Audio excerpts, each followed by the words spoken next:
The year 201 before the Common Era marked a turning point in Roman history. The long and desperate struggle for survival had finally ended, and with the peace that followed, an entire age seemed to close. The earlier generations had lived through a period of hardship and heroic effort, when the Republic was driven by discipline, loyalty, and a fierce sense of common purpose. Government and people had acted together with remarkable unity, and the old customs that shaped Roman life still held their strength. Yet after this moment of triumph, the rhythm of history changed. For the next 50 years, the sound of marching legions echoed across the Mediterranean world, and the Republic, almost without realizing it, moved toward the conquest of distant lands, and at the same time toward the slow weakening of its own foundations. It would be too simple, however, to describe Rome as a power guided only by greed or deliberate ambition. The expansion that followed was not born from a single grand plan to dominate the world. Instead, it grew out of the political ideas Romans already held, and from the circumstances that surrounded them. Their leaders believed that security could be achieved only through strength, and they applied this belief with calm determination. Rome advanced much as later European powers would advance in distant regions, not through sudden dreams of empire, but through a chain of decisions that each seemed necessary at the time. In the beginning, Roman aims were limited to protecting Italy and preventing any rival from threatening the peace they had so painfully created. The methods used and the unpredictable movement of events slowly carried them far beyond those original intentions. To understand this transformation, it helps to look at the experience of the Greek world. Greek cities had often tried to unite under leagues or powerful leaders, yet none of these efforts produced a lasting political order. Mountains and seas divided the land, old rivalries divided the people, and fierce local pride placed the city above any wider loyalty. Politics in Greece became a struggle between parties, and the idea of a common state never truly took root. Rome followed a different path. During its best years, the Republic showed an ability to keep factional conflict under control and to place the welfare of the whole community above private interests. Romans also possessed an unusual talent for absorbing others. Neighbouring peoples could be drawn into the Roman system without losing their identity or dignity. Useful customs and institutions were adopted from abroad, and higher forms of culture were welcomed rather than feared. This respect for law and order gave Rome a reputation unlike that of any other ancient city. Weaker states looked to it for protection, and the divided cities of Greece came to see Roman judgment as a source of stability. In the ancient world, there was little room for the modern idea of equal nations living side by side, in peace. Power decided everything, and between neighbours the choice was usually to rule or to be ruled. Rome differed from others mainly in the relentless logic with which it followed this principle. Geography favoured her. Italy was a united peninsula placed between east and west, and its position allowed Rome to grow strong before facing serious threats from Asia. Years of warfare had shaped a disciplined people and an efficient army. Roman policy rarely depended on the mood of a single leader. It was steady, cautious, and prepared to endure enormous sacrifices. Enemies were isolated, allies were carefully weakened, and opportunities were never wasted. Such a force could not remain confined to Italy when the wider Mediterranean lay in disorder. Yet the character of Roman conduct changed as wars multiplied. The straightforward strength of earlier days gave way to more complicated and sometimes darker methods. The old simplicity faded before the temptations of power and wealth. Cruelty and greed began to appear, and even the armies lost something of their former spirit. Nevertheless, the Republic possessed deep reserves of energy. Opponents were divided and fragile. while Rome could recover from defeats that would have destroyed others. The states of the eastern Mediterranean were worn out by centuries of conflict. Their armies and governments could offer little resistance to a determined newcomer. The weakness of these kingdoms drew Rome steadily forward. After suppressing pirates on the Adriatic coast, Roman leaders were pulled into Greek affairs and then into the rivalries of the great Hellenistic monarchies. At first, they acted with moderation, seeking prestige rather than territory, but the position proved impossible to maintain.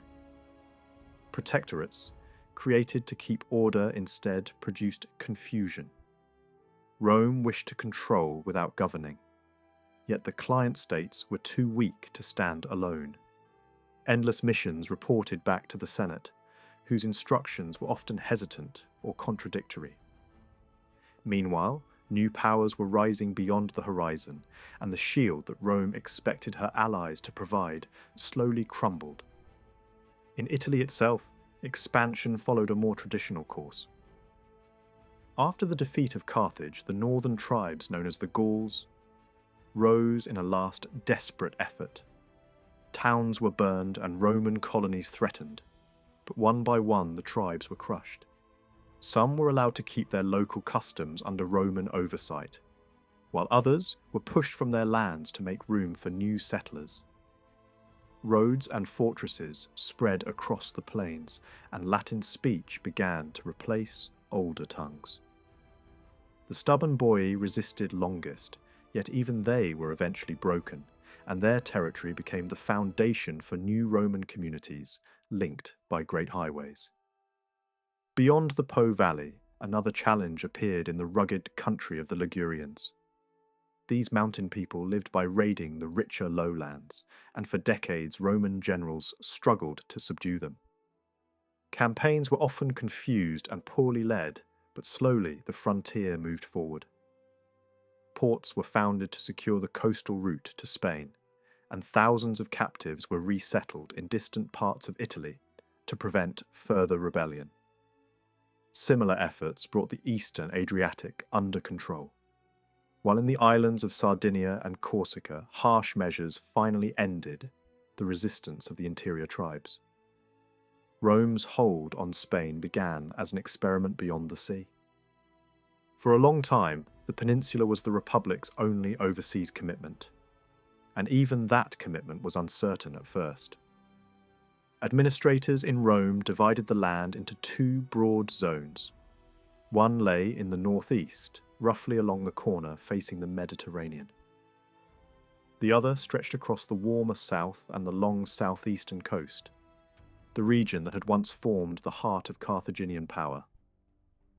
Along those coasts, older port cities, shaped by Greek and Punic trade, tended to cooperate with the new masters. And in parts of the south, the ground was already prepared for Roman influence. Some communities were wealthy, urban, and used to dealing with foreign powers, so Roman habits and political language could spread quickly there. A settlement of veteran soldiers established earlier on the Great Southern River showed what Rome hoped to build: a stable base that could anchor loyalty and attract local elites. Yet most of Spain was nothing like the coastline. For centuries, outsiders had clung to the shore, planting small trading posts and colonies, rarely pushing far inland. Only the aggressive campaigns of Carthaginian commanders had begun to force a way into the rough interior, and even then the plateau remained a hard country, full of danger and distance. Beyond the Mediterranean fringe lay a mosaic of peoples who lived by war, raid, and reputation. They could be generous and courageous, but they were also restless and hungry for plunder. Many fought in dense, heavy groups, using short, deadly blades, and their towns could be stubborn fortresses when defenders chose to die rather than surrender. At the same time, their armies were often raised quickly, held together loosely, and could dissolve as suddenly as they formed. For Rome, taking over from Carthage meant more than inheriting coastal allies. It meant deciding where the frontier would truly lie. pushing deeper into the central highlands and dealing with raids coming from the west and the still unknown north. The wars that followed had a character of their own, and they shaped Rome as much as they shaped Spain. The peninsula was held for practical reasons: security, mines, trade routes, even though it was expensive, far away, and unpopular with citizens who disliked long service overseas. The strain sometimes boiled into mutiny. Maintaining permanent garrisons of experienced troops created a problem closer to home. Soldiers, who stayed in the field for years, began to resemble professionals, rather than seasonal citizen armies. Longer enlistments, the growing use of volunteers and hardened veterans, and the need to keep units together in harsh conditions all encouraged this change. Spain became a grinding drain on manpower and morale. Commanders stayed longer than intended, learned to act with independence, and the line between public duty and private ambition blurred. Because the fighting was irregular and the profits were unpredictable, many officers tried to squeeze what they could from the land before being replaced. That temptation helped spread betrayal, violence, and greed through campaigns that were already confusing and brutal. Constant rotation of officials made everything worse. A new general arrived, reversed a predecessor's agreements, demanded fresh payments, or chased quick glory, and the whole struggle began again. The war itself was hard to grasp, even for later storytellers. Spain's geography could swallow armies and confuse reports. Names of tribes and towns shifted from one account to another, and the real sequence of events often vanished behind family pride and political propaganda.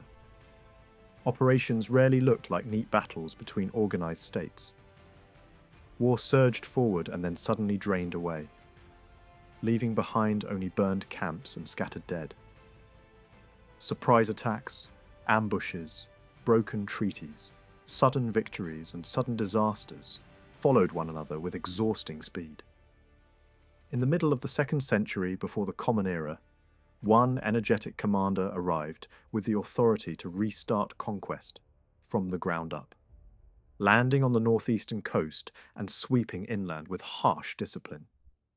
Even so, the work never stayed finished. Fighting continued in both zones, and the familiar pattern returned. Reports of heavy losses followed by claims of great triumphs. Numbers of towns taken and enemies killed swelled in the telling, but over time the pressure did produce results. Certain leaders achieved lasting gains, sometimes through battle, sometimes through a more patient approach that aimed to bind communities rather than crush them. Agreements were made that recognized Rome's supremacy while protecting local rights, and in some places that balance worked. Chiefs were drawn into Roman service, local soldiers were recruited into Roman-led forces, and populations were resettled into new towns that were easier to supervise. For a while, the peninsula even saw the possibility of a stable peace. Taxes in many areas remained fixed and relatively moderate, and major coastal centres became trusted partners rather than targets. When abuses by Roman officials grew too blatant, Spanish complaints reached Rome itself and forced the Senate to take the problem seriously. Decrees were issued to restrain exploitation, showing that intentions at the centre could be respectable even when enforcement was weak on the frontier. That fragile stability did not last. In the mid-2nd century, conflict flared again in the central highlands, when several tribes resisted new demands and argued over what earlier arrangements truly meant. A Roman army moving through mountain country was caught off guard and beaten, and another setback followed as it pursued an enemy that refused to fight on convenient terms. A key town and its supplies were lost. At roughly the same moment, in the west and south, fierce warriors from the Atlantic side dealt heavy blows to Roman forces along a great river valley, twice defeating the southern army before their advance was finally checked. The crisis could have been contained, because more capable leadership in the north soon persuaded several groups to submit and restored a peace near the walls of a stubborn hill town that would become infamous. But that progress was undermined by a different kind of enemy: Roman greed. A commander hungry for loot turned his army against communities that had not been at war, slaughtered inhabitants after offering terms, and provoked the region into closing its gates and resisting in fear. Another siege ended with Roman troops starving and retreating, saved only because a junior officer insisted that a pledge must be honoured.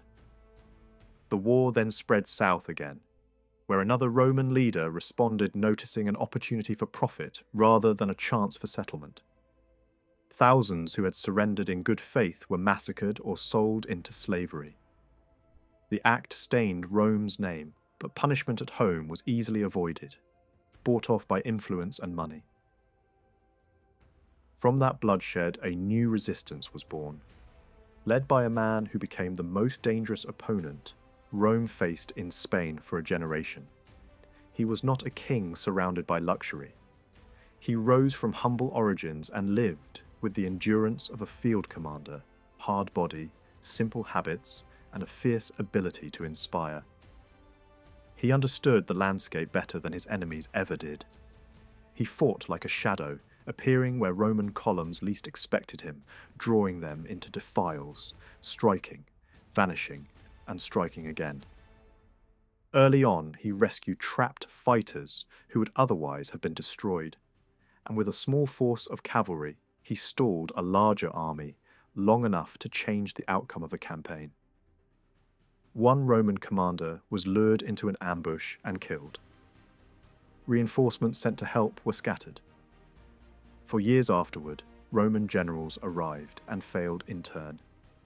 Entire units disappeared in mountain passes, and captured Roman weapons were displayed as trophies across high ridges. Eventually, with other major wars finished elsewhere, Rome could focus greater attention on Spain. A strong commander was sent with fresh legions, and another officer coordinated from the northeast. Even then, success did not come quickly. New troops were raw, veterans were demoralized, and only strict discipline began to shift the balance. Still, the rebel leader remained unbroken. A successor to the Roman command suffered repeated disasters and withdrew into a southern city while the countryside was ravaged. Another Roman general arrived with more forces and pushed deep into hostile territory. He won some victories, but his advance was marked by ruthless brutality, and the fight remained unpredictable. A battle went wrong, the Roman army was cut off, and a humiliating agreement became unavoidable. What made this moment striking was the restraint of the rebel leader. He did not answer cruelty with cruelty. A peace was offered without vengeance, and Rome even formally recognized a degree of independence under his leadership. That settlement could have ended the conflict, but it rested on a misunderstanding. In Rome, powerful figures quietly supported a return to war. A new commander used intrigue instead of open battle, undermined the settlement piece by piece, and pressed for terms so harsh that disarmament became the next demand. Local memories were haunted by the fate of other defeated peoples, and the refusal to surrender weapons came too late to change the course of events. The rebel leader's closest associates were bribed. One night he was murdered in his bed. His successor lacked his authority and skill, and the region was forcibly disarmed. Over the next years, the remaining resistance in the west was broken, and the long, bitter conflict there was finally brought to an end. While that drama unfolded in the west, an even more humiliating struggle burned in the northeast and central highlands. The earlier rebel victories had inspired other tribes to rise, and two towns in particular became symbols of defiance. One of them stood on a fierce position above a slash, all-great river, guarded by steep ground, fortifications and obstacles that made attack costly and supply difficult. For more than a decade it resisted the Republic, It did so partly because of its terrain and distance, but even more because Roman leadership kept failing. One capable commander reduced much of the region and nearly ended the war, only for a sudden demand for disarmament to drive the last holdouts into desperate resistance. His successor arrived with an army far larger than the town's entire fighting population, and still suffered defeat after defeat. He tried to negotiate, then denied his own terms when another commander replaced him, and the Senate accepted the denial. Another general resumed the siege and was routed. Then came the most shameful episode of all. A Roman army, undisciplined and panicked, capitulated in fear. The agreement was honoured only because senior officers respected the sworn word of a mediator within the Roman staff. Yet the town made a fatal mistake by trusting that oath without demanding hostages. In Rome, the Senate repudiated the treaty and the defeated commander was publicly sacrificed as a scapegoat, delivered naked and chained at the town's gates, left outside all day in humiliation. The town refused to accept him, and both the disaster and the theatrical punishment revealed how far Roman conduct had fallen from older ideals. With confidence shattered and reputations ruined, another commander tried to salvage prestige by attacking people who had not provoked war. The campaign ended in disaster during retreat. At last, Rome turned to the one leader with the authority and experience to impose order. The conqueror of Carthage was chosen again for command, even though the normal rules would have delayed his return to high office. The Senate gave him fewer resources than might be expected for such a task, so he built strength by drawing on allied troops and surrounding himself with a personal guard of trusted supporters. Important names gathered under his command. Men who would later reshape Roman history. His first act was not to rush the enemy, but to remake his own army. The camp was cleansed of distractions and profiteers, stripped of excess comforts, and drilled with relentless severity. Marching, trenching, and hard labour replaced the lax habits that had infected the forces in Spain. Only after discipline was restored did the final siege begin in earnest. Against a small garrison, a massive army was set to work, not with heroic charges but with engineering. Fortifications tightened around the town in a great ring. Then another line was added beyond it, turning the defenders into prisoners of their own walls. The river was blocked to prevent escape or relief. An attempt to break the encirclement was met with bloodshed and failure. In the end, the town did not fall to the sword. It was starved into surrender. Those who could not endure chose death on their own terms. The survivors were sold and the town itself was erased. Rome's strategy in North Africa after the Second Punic War was built on pressure, not partnership.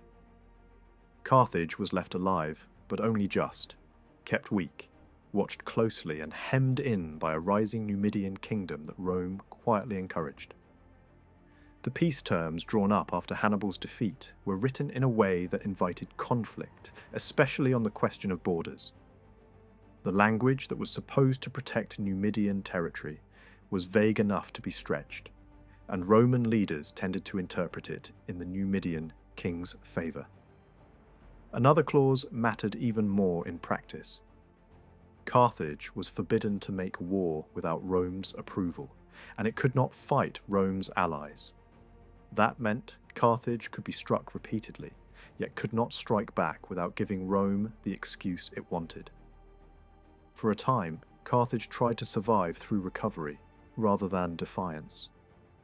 Under Hannibal's influence, the city reorganized its finances and pushed reforms that widened political participation. Trade revived, revenue returned, and the war payments were being cleared faster than Rome seemed to expect or even welcome. Hannibal himself, reading the mood of the Mediterranean, looked eastward for new possibilities. But Carthage was divided at home. Wealthy factions, nervous about Hannibal's popularity and fearful of Roman suspicion, joined hands with informers and foreign pressure. Not long before Rome's war with the Seleucid king Antiochus, Hannibal was denounced and demands were raised for his surrender. He escaped. In Carthage, his house was torn down, his property seized, and politics shifted toward a leadership that advertised its loyalty to Rome. None of this saved the city from the slow squeeze. Massinissa, the Numidian king, understood the situation perfectly. He was ambitious, patient, and skilled enough to turn Rome's rules into weapons. He pressed into disputed lands in small steps, then in larger bites, always careful to present himself as Rome's faithful friend. Carthage, despite constant rumours of rebellion, held to its agreements. Again and again it appealed to Rome as the higher authority, hoping the Senate would restrain its ally. What arrived instead were investigative missions that talked, delayed, gathered statements, and returned to Italy carrying vivid stories. Not about injustice, but about Carthage's continuing wealth.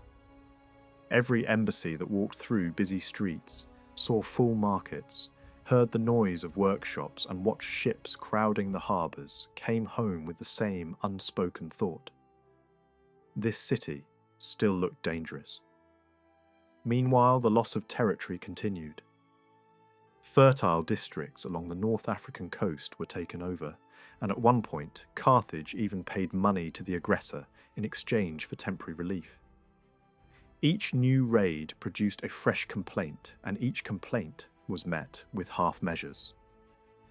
Rome's leaders were not always eager to see Massinissa become too strong, and there were moments when Carthage received small signs of support.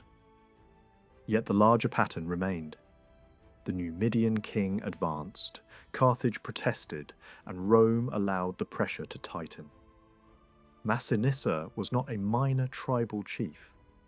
On the ruins of a rival power in the interior, he built something that looked increasingly like a real state.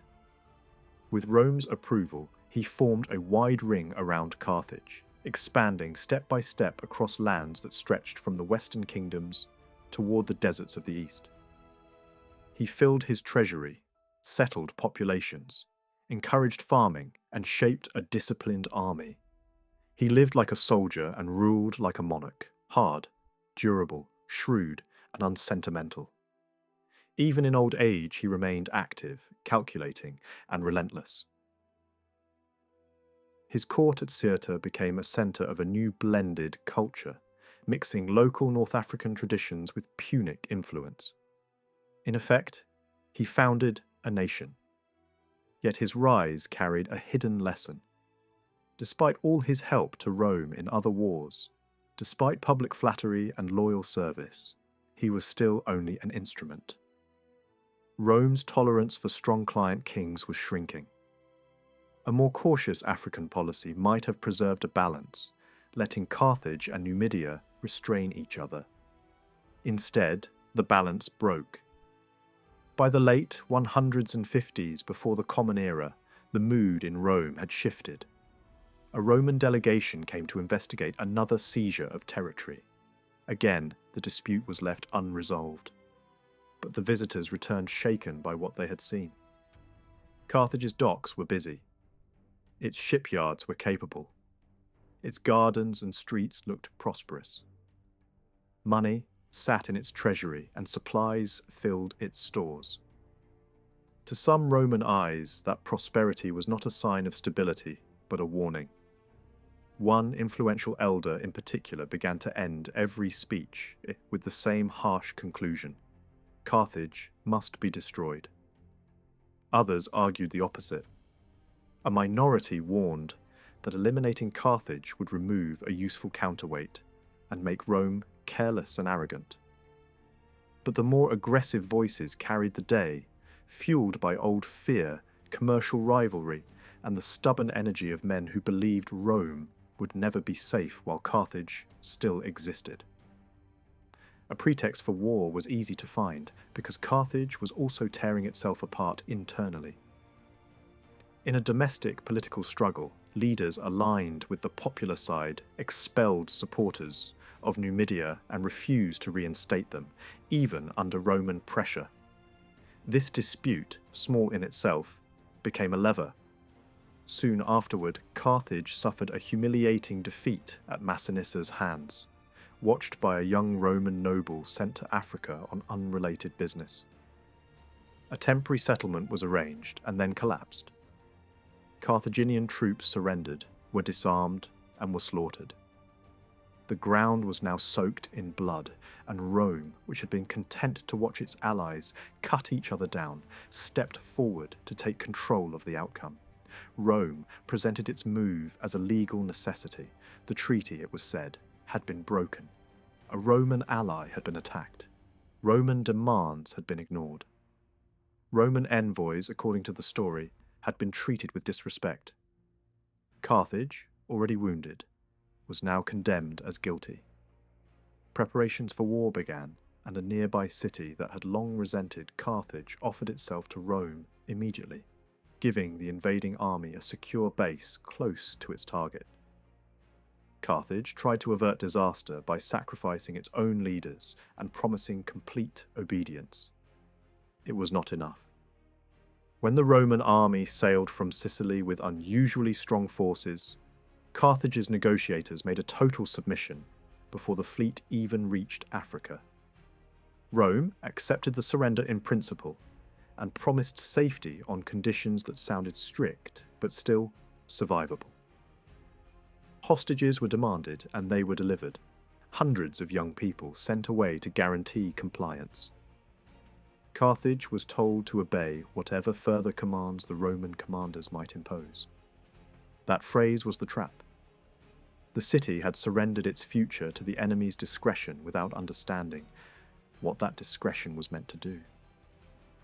Once the Romans stood on African soil, the demands arrived in stages, each one pushing Carthage further into helplessness. Weapons were ordered surrendered, the city complied. Ships were demanded, the city complied again. Defences were stripped away, piece by piece, and only then came the final command.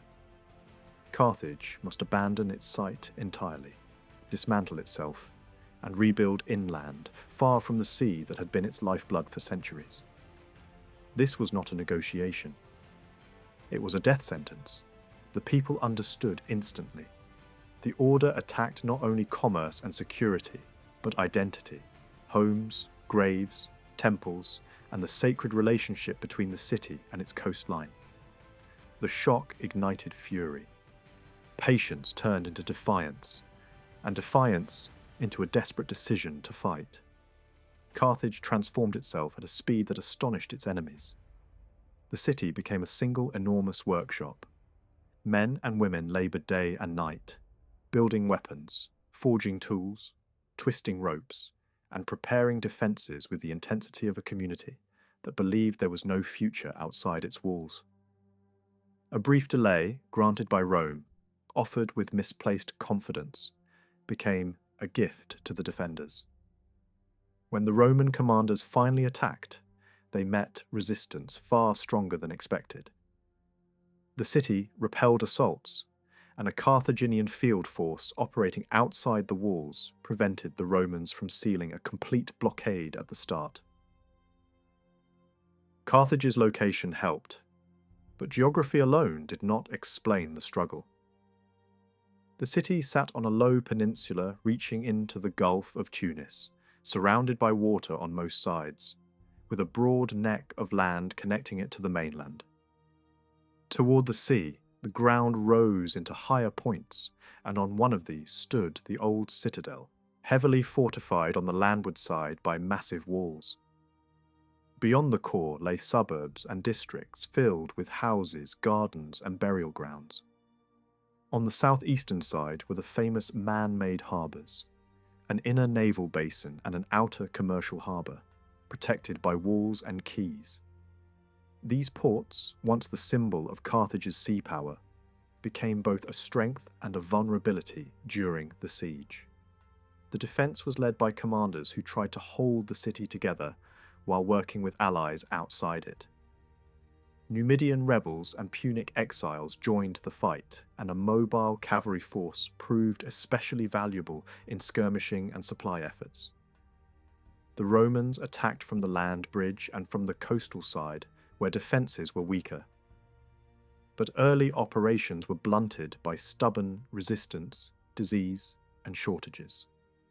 The death of Massinissa removed one figure, but it did not ease the war.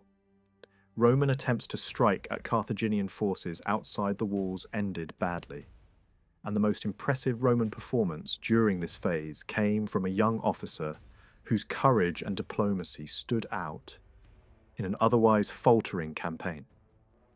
He also helped stabilize the succession in Numidia after Massinissa's death, preventing the kingdom from collapsing into chaos at the very moment Rome still needed it as a frontier shield. The following year brought no decisive breakthrough. Roman attacks shifted to nearby coastal towns and small operations that achieved little. Carthage, despite the tightening net, continued to receive help, some of it from Numidian horsemen who defected, some from contacts beyond Africa. Even distant political games were played as Carthaginian leaders explored alliances and rumours of pretenders in other kingdoms. The war was larger than a siege. It was tied to a Mediterranean world, still restless and unstable. In the end, Rome turned to a commander capable of finishing the task. A celebrated Roman leader, linked by adoption and bloodline to the great names of earlier wars, rose to supreme command through public pressure and elite influence, even though normal legal limits were set aside. His talent was less about dramatic brilliance and more about method, discipline, organization, and relentless persistence. He cleaned up a demoralized camp, restored obedience, and approached the siege as a slow machine rather than a sudden assault. At a critical moment, he also rescued a trapped Roman detachment that had pushed into a dangerous position along the coastal heights and could neither advance nor escape. Under this command, the siege became systematic. Carthaginian field forces were forced back into the city, and the outer areas were abandoned. A line of fortifications was drawn across the land bridge from sea to sea, sealing the main approach. Inside the walls, political conflict hardened into extremism. Moderates and hardliners struggled for control, and the crisis ended with a violent takeover and killings of prisoners and suspected traitors. One commander gained near total authority, and the city, packed with an enormous population now trapped in a shrinking space, began to suffer hunger and disease. Supplies still slipped in through daring runs by sea, and merchant ships performed feats of speed and nerve to keep the city alive. To close the last openings, the Roman commander attacked the harbours themselves. A massive barrier was built outward to choke the entrance. At first, the defenders mocked it, but the laughter died as the structure grew. Then Carthage answered with an astonishing trick. While Rome focused on sealing the port, Carthaginian workers secretly cut a new outlet and, in silence, constructed a fresh fleet. Suddenly, a line of newly built warships emerged from an unexpected opening and met the sea. The moment offered Carthage a rare chance to strike the Roman fleet while it was unprepared. Yet hesitation and the chaos of circumstances squandered the advantage. After a brief clash and heavy damage, the Carthaginian ships struggled back through the narrow entry. The Romans pressed harder. Fighting moved onto the outer quays where defences were thrown up in haste. Assaults were beaten back with fierce courage, but eventually a foothold was secured, and that foothold became a fortress. The blockade tightened to the point where famine became a weapon more decisive than swords. When a key supply route was cut, hunger and sickness did what battering rams could not. Even then, Carthage's leaders refused offers that would save only a few at the cost of the city's surrender. In the spring of 146 before the Common Era, the final storm began. The outer harbour area was abandoned and set alight. In smoke and confusion, Roman troops slipped into the inner harbour zone. From there, the fight turned into a nightmare of street combat. The invaders advanced through narrow lanes and markets, forcing their way from house to house, climbing through upper floors, breaking walls, dragging defenders out room by room. Day after day, the struggle pushed upward toward the citadel. After nearly a week, the remaining population, tens of thousands, gave in. A final group held out in a great temple complex on the high rock, and in the last moments the Carthaginian commander escaped into Roman hands while those around him died in flames, including members of his own family who chose death over capture. Rome's orders were unmistakable. Carthage was to be erased. The city was burned, and the destruction lasted for days. Its wealth was carried off, its people were reduced to slavery or death, and its name was turned into a warning. The Roman commander who finished the siege was celebrated with a triumph, yet the victory carried a shadow. Watching a great city die could feel like watching the future, and even in triumph there were voices that sensed what constant conquest might eventually do to Rome itself. Afterward, North Africa was reorganized into a Roman-controlled province. A nearby city that had sided with Rome became the administrative centre and a hub for trade. Communities that submitted kept land and limited freedoms under Roman oversight, while the territories of destroyed towns were treated as Roman property and leased out. Some allied cities were granted privileged status, but the overall structure was clear. Rome now ruled directly along the coast.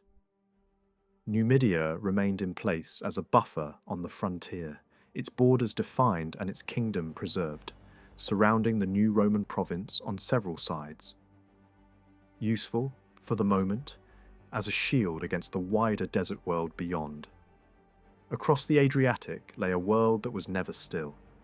Kingdoms rose, leagues fractured, ports changed sides, and cities that called themselves free survived only as long as stronger neighbours allowed it. Any attempt to describe this eastern landscape in a clean, simple way quickly runs into a problem. Alliances shifted with the season. Internal politics were often more decisive than armies, and old rivalries could undo the most sensible plans. Still, one broad pattern can be traced. In many moments, Rome found itself aligned with the independent Greek communities against the great monarchies, and just as often it backed whichever states seemed most interested in preserving order rather than expanding by force. That is the key to understanding how Roman influence entered the East. Not through one decisive conquest at the beginning, but through a chain of invitations, fears, and calculations. Among the successor kingdoms carved from Alexander's empire, Macedon stood out as the most solid. Under Philip V, it remained a compact and disciplined state by Eastern standards, rooted in a tough rural population that still believed in the old tradition of obedience to its kings. Years of war and northern raids had drained strength, yet the national spirit held. Macedon's greatest asset was its infantry formation, a deep, cohesive mass that could still intimidate opponents who relied on looser armies and mercenary contingents. Add to this the position of Macedon's garrisons in key Greek strongholds, fortresses that acted like locks on the main routes of Greece, and it becomes clear why the kingdom could dominate Greek politics, even without conquering every city outright. Macedonia controlled Thessaly, had leverage over the Peloponnese, and could influence the policy of larger alliances whenever it chose. Yet this dominance never turned into true leadership of the Greek world. Macedonian kings could impose decisions, but they could not inspire loyalty. Their meddling provoked resentment, and the ideal of a shared Greek political life was not something the dynasty genuinely tried to build. Macedon's rulers had drifted far from the older vision of a champion state. Their energies were increasingly directed toward personal advantage and territorial gain. The free cities did not see them as a natural centre, but as a foreign weight pressing down on the old traditions of civic autonomy. In that tension lay the seed of future intervention. Greeks would rather appeal to a distant power than accept a nearby king who claimed to be their guardian. The Seleucid kingdom, often called Asia in the language of the time, looked impressive on maps but fragile in reality. Under Antiochus III, it was considered the premier monarchy, yet its court life was steeped in luxury and intrigue, and its governing methods depended on compromise and improvisation, rather than firm control. The empire was supposed to stretch from the Aegean to the Far East, but it was already shedding territory. New powers were rising beyond its borders, and the deeper regions that once fed Seleucid strength were slipping away. In the west, its grip in Asia Minor was uncertain and patchy, tied to a narrow corridor of communication toward the Syrian heartland. At sea, it was repeatedly frustrated by Egypt's navy. In practice, this great monarchy became a loose bundle of semi-independent provinces, proud Greek cities with their own agendas and restless tribal regions that required constant bargaining. It carried the outer shape of an empire, but not the inner strength. Egypt, by contrast, had been a machine of administration. Governed by a royal house and skilled ministers, it drew heavy revenues from a passive countryside and invested in power with clear-eyed purpose. Alexandria became both a marketplace and a library, a city where trade and scholarship grew side by side, supported not by idealism but by deliberate policy. Egypt's fleet and finances allowed it to hold territory beyond the Nile, building influence along coastlines and islands that mattered for shipping and security. Yet the very success of that expansion brought danger. Egypt could no longer hide behind isolation. It had to defend wider possessions, and that demanded steady leadership and continuous naval strength. Leadership was exactly what Egypt began to lose. The royal line weakened rapidly. Capable rulers were followed by kings absorbed in pleasure, and then by a child monarch controlled by competing ministers. Court politics became a cycle of plots, riots, and sudden deaths. As central authority decayed, the native element in the country asserted itself more openly in culture and religion, and the state became more vulnerable to external pressure. A rich kingdom with a powerful fleet could still be pulled toward dependence if its rulers could not rule.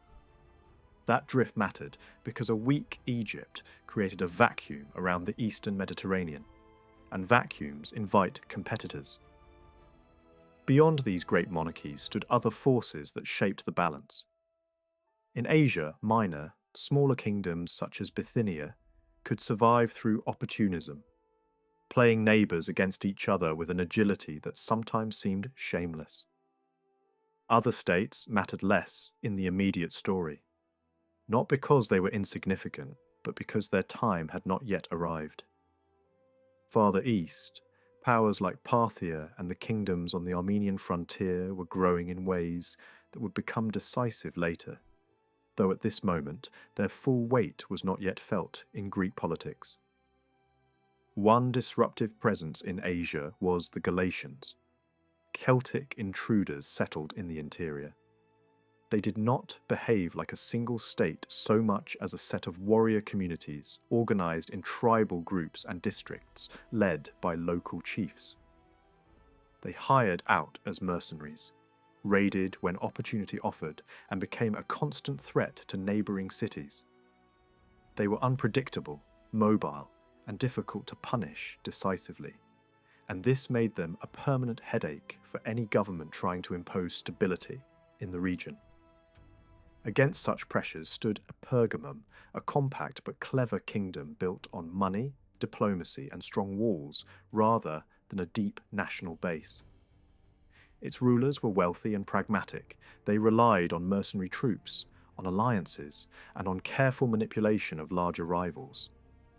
Lacking a large native army, they compensated by using the power of the purse and by presenting themselves as protectors of the Greek coastal cities against inland raiders. They fostered trade, built naval strength, and supported a flourishing artistic and cultural life. Pergamum was small compared to the great monarchies, yet it mattered because it understood how to survive inside a world of giants. Most admired, at least in reputation, were the independent Greek cities and maritime republics. Some held strategic choke points and tried to control trade routes. Others survived through wealth, harbours, and naval power. Rhodes stood above the rest as a sea-based stabiliser.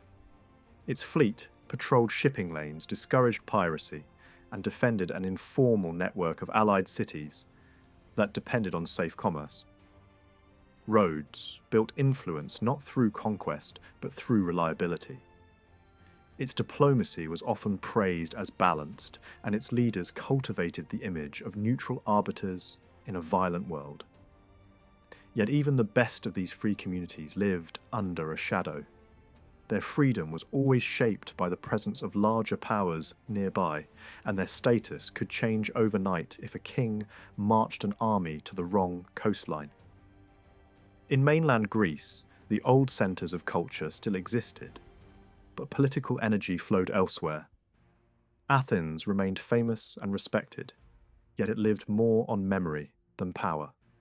It avoided major wars when it could, maintained useful friendships, and treated Rome as a valuable protector among foreign forces. Sparta, still a symbol of resistance to Greek unity, had lost its last real chance under an earlier reforming king. In the period that followed, it fell under a ruler who combined piracy, coercion, and opportunism, making Sparta less a moral force than a constant irritant. The real political actors inside Greece were the federations. Two leagues, similar in structure, competed for influence. Each had elected leadership, councils, and assemblies, and each represented an attempt to rise above the old pattern, where every city clung to itself and treated neighbours as enemies. These leagues were important because they showed that Greece could imagine something larger than a single city's pride. Yet neither could fully overcome the habits that had ruined Greek unity for centuries. The Aetolian League drew strength from a restless and warlike population. Its members were quick to fight, quick to shift sides, and skilled at surviving through plunder and mercenary service. It held key positions in central Greece and had influence in several regions beyond. But its policy was often shaped by immediate passions and rivalries, rather than long-term strategy. It was powerful, but unstable. The Achaean League carried a different reputation. It tried, at least in principle, to build a more orderly and fair federation, and it expanded through diplomacy and the gradual entry of major Peloponnesian cities. Its success depended on political talent and careful negotiation. Over time, it also produced leaders who emphasized discipline and independence. Still, the League faced obstacles it could not remove. The stubborn resistance of rival cities, the constant challenge posed by Sparta, and the shadow of Macedon. Most fatal of all was the deep Greek habit of factional politics. Personal and party hatred could override national interest. In a crisis, many preferred calling in an outside power rather than compromising with domestic opponents. A federation cannot survive if its members treat civil conflict as more important than collective security, and Greece never fully escaped that trap. Macedon, under Philip V, had the force needed to dominate, but not the qualities needed to unify. Philip began his reign as a talented and energetic young monarch, capable in war, persuasive in speech, and confident in action. Over time, his character hardened. Power encouraged suspicion, and suspicion encouraged brutality. He could be charming and violent in the same season, refined in taste, yet destructive in behaviour. His policy became short-sighted and jealous. Instead of building lasting partnerships, he alienated potential allies and frightened the very communities he needed to lead. Cruelty, opportunism, and harsh methods undermined his position even when his armies remained strong. His personal decline mattered because it turned Macedon from a potential stabilizer into a perceived threat. The situation worsened when Philip and Antiochus reached an understanding after the death of Egypt's ruler left a child on the throne. Both kings saw an opening and spoke in the language of division and inheritance, treating territories as prizes rather than communities. Each pursued advantage for himself, trusting neither his partner nor the fragile states caught between them.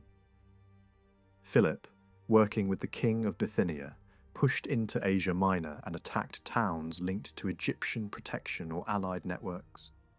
He seized strategic points, pressured islands, and used violence that shocked the Greek communities. The reaction was swift. Maritime powers and coastal kingdoms took up arms, and behind them stood the invisible force that Philip failed to measure: Rome. Naval fighting around the Aegean exposed Philip's weaknesses. His heavy ships could be battered by lighter, better-handled fleets, and even when he won individual actions, he could not restore trust. He raided, occupied, and terrorized coastal regions. Seasonal limits eventually forced a pause, and the Macedonian king slipped back to Europe, while leaving garrisons behind. Roman squadrons had begun to enter the Aegean, and diplomatic pressure was building. But Philip continued forward. By taking strongholds on the Thracian coast, and by slaughtering a city that guarded the straits, he ensured control of key routes and kept communication open with the Seleucid king. Roman envoys arrived with warnings, and Philip brushed them aside with the confidence of a man who believed Rome was too tired to fight again. Yet those missions achieved something important even without forcing the king to yield. Roman diplomacy quietly secured neutrality from Antiochus at Egypt's expense and encouraged a coalition of smaller states against Macedon. From this point, Egypt began to appear less like an independent great power and more like a protected client that depended on Roman backing. For the Greek republics, Rome seemed distant enough to be useful and less immediately threatening than nearby monarchs. They turned to Rome again as they had turned to outsiders before, in the hope of preserving civic freedom and cultural life. Rome's choice was not simple. The Republic had just emerged from a massive war and felt exhausted. Many citizens wanted peace, yet the balance in the eastern Mediterranean was being overturned. If Macedon expanded, smaller states would vanish, Egypt would be paralysed, and a new concentration of power could threaten Roman interests. Carthage was recovering. Hannibal was still alive. The danger did not need to be immediate to feel real. Rome could argue that it was acting for allies and stability as well as for itself. The formal excuse came when Philip's actions could be framed as aggression against an old Roman friend in Greece. Rome's aim, at least at the start, was not to annex Macedon but to weaken it, using Greek allies to share the burden and limit Roman losses. Even declaring war was difficult. Rome's popular assembly hesitated because the scars of Italy were still fresh. The decision was finally pushed through with concessions that shifted strain onto Rome's Italian partners and reduced military quality. Veterans were released, garrisons at home were left largely to allies, and new legions were gathered under the language of volunteering that did not always match reality. Philip, for all his ambitions, could not field unlimited force.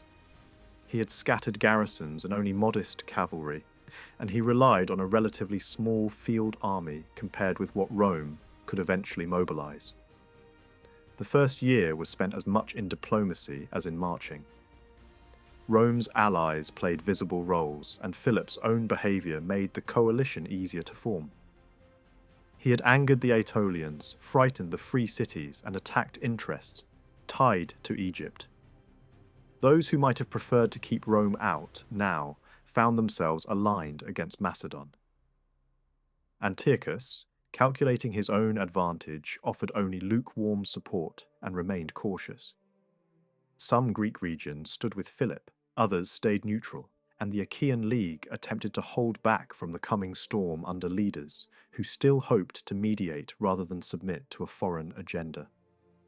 A Roman commander landed in the western Greek coast, too late in the season to break into Macedon through the mountains.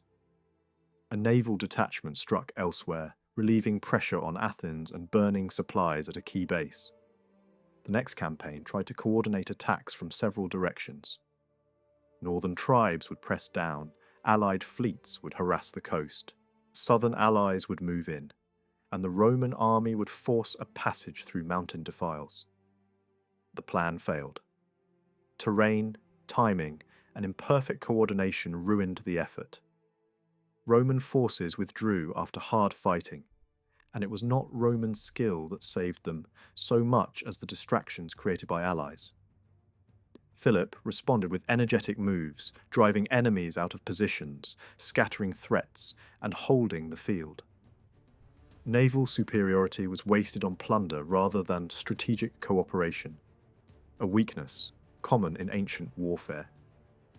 Antiochus, pressed by Roman diplomacy, stepped back and maintained his short-sighted neutrality. In the next phase, Philip took a strong position to block Roman movement, expecting to control the pace of the war from the mountains. The Roman command now passed to a younger leader of a new type, competent in battle, gifted in negotiation, and unusually comfortable with Greek culture. Rome would use such men to manage Greek politics, playing communities against Macedon, while presenting itself as protector rather than conqueror. The new commander tried negotiation first, but when that failed, he used local betrayal to outmaneuver Philip's defences and force a retreat. Allies, who'd been cautious, began to abandon Macedon. Southern factions swept into regions that had been held for the king. Roman troops advanced deeper, and the Roman fleet supported the movement by controlling supply routes. Greek neutrality became harder to sustain. The Achaean League, pressured by events and persuaded by leaders who saw which way the wind was blowing, gave up the attempt to stand aside. The price was heavy. It had to commit forces, accept Roman direction, and move against a major city whose strategic value had long made it a prize for kings. Macedonian commanders fought back, relieved sieges, and held key positions. Philip used offers and threats to buy support where he could, even handing over a powerful city to Sparta's opportunistic ruler in exchange for help. That ally accepted the gift and then turned on the giver without shame, proving again how unreliable Greek politics could be. The clash at Cynoscephalae did not begin like a set-piece battle, planned days in advance.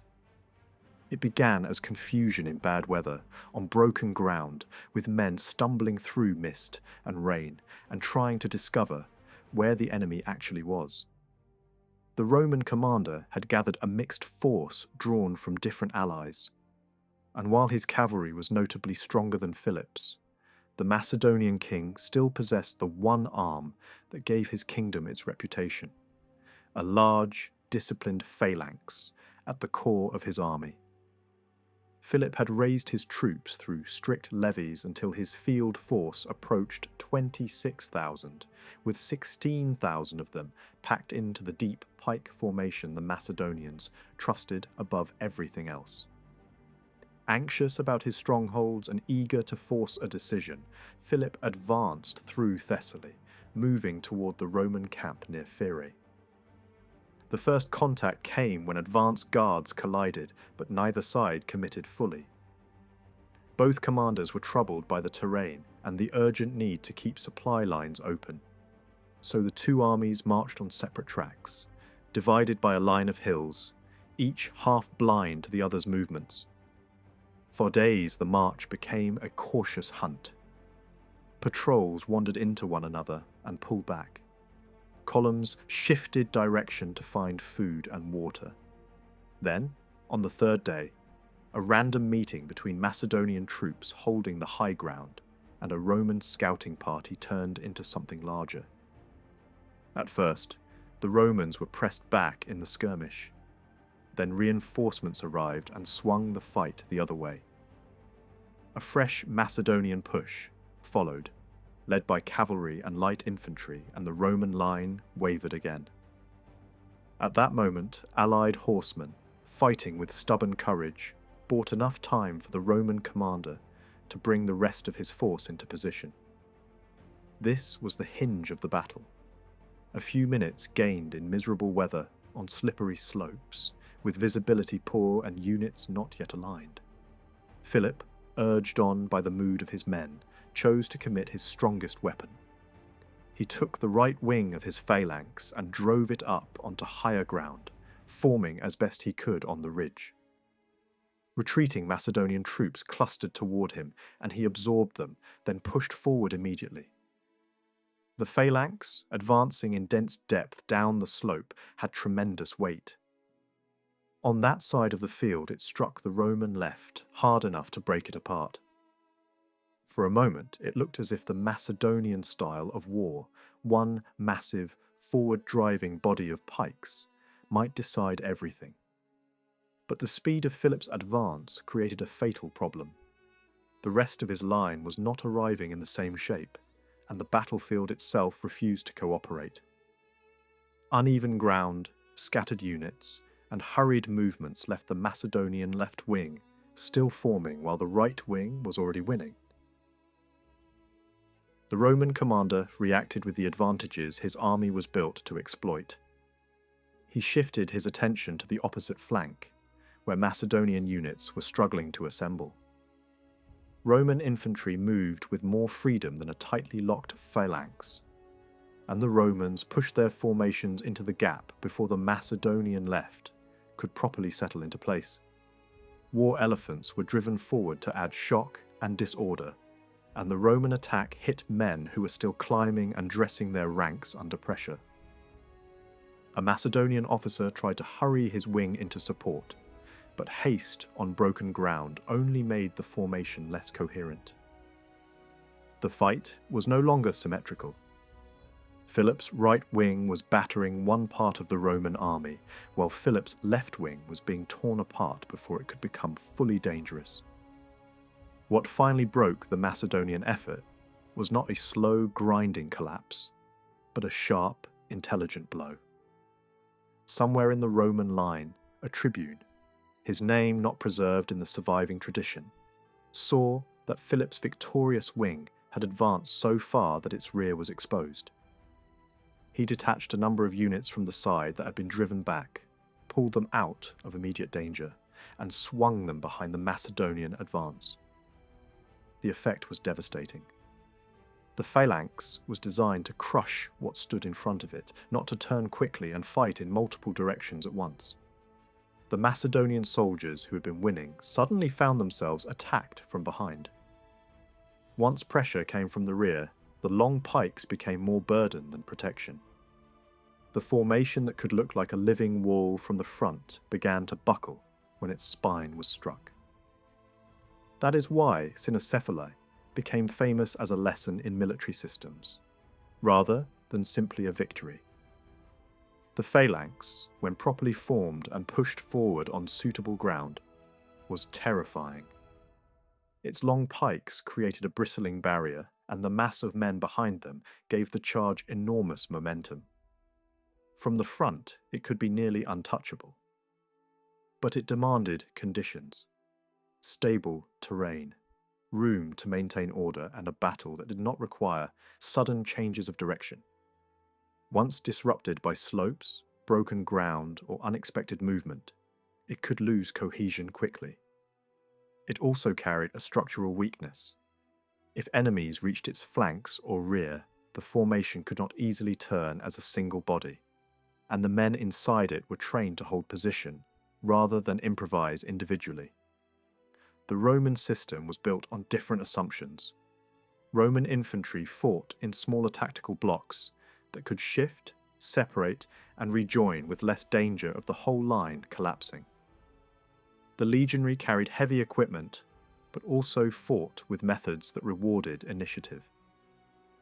If a Roman unit was forced back, it could often regroup and re-enter the fight, and commanders could redirect parts of the army without dismantling everything else. Once Roman troops got close enough to neutralize the pikes and fight at short range, the rigidity of the Macedonian drill became a liability. Cynoscephalae was not won because the Romans had better courage. It was won because their formation allowed them to respond to chaos, and the battle was chaos from the beginning. The human cost of the Macedonian defeat was severe, and it left Philip with few options. With his army damaged and other pressures growing, he could not continue the war. A truce followed, and then peace.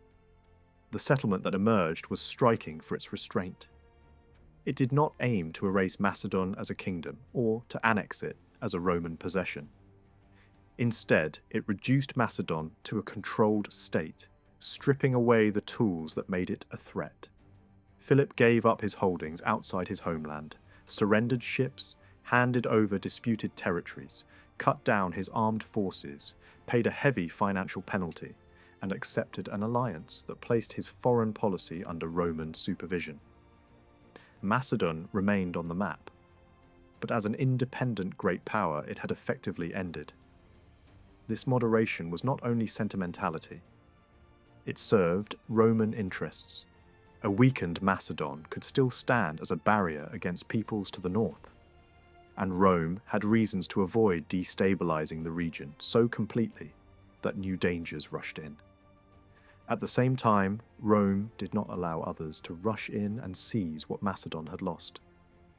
Certain communities were rewarded, some were strengthened, and several ambitions were disappointed. The Aetolians, who had boasted loudly during the campaign, found themselves treated with cold realism rather than gratitude. Their claims were trimmed. The Achaean League gained influence and absorbed territories in the Peloponnese and the Isthmus, while Rhodes and Pergamum benefited from a balance that kept major monarchies in check without handing any single Greek power a free hand. Thessaly was broken into separate groupings rather than allowed to become a base for a new dominant state. The pattern was consistent. No one was to rise too high. In a carefully staged moment, Rome's commander announced to the gathered Greek crowds that the Greek cities were free. The declaration sounded like the return of an older dream. A Greece released from royal chains, able to govern itself. Yet the practical situation was more complicated. The new relationship was managed to look like liberation, but it came with invisible limits. Rome did not install a direct administration everywhere, and it avoided the appearance of permanent occupation. Still, the war had made it clear that decisions in Greece could be overridden, and that freedom now existed inside a sphere where Rome could intervene whenever it chose. To many Greeks, it felt as if one master had been replaced by another.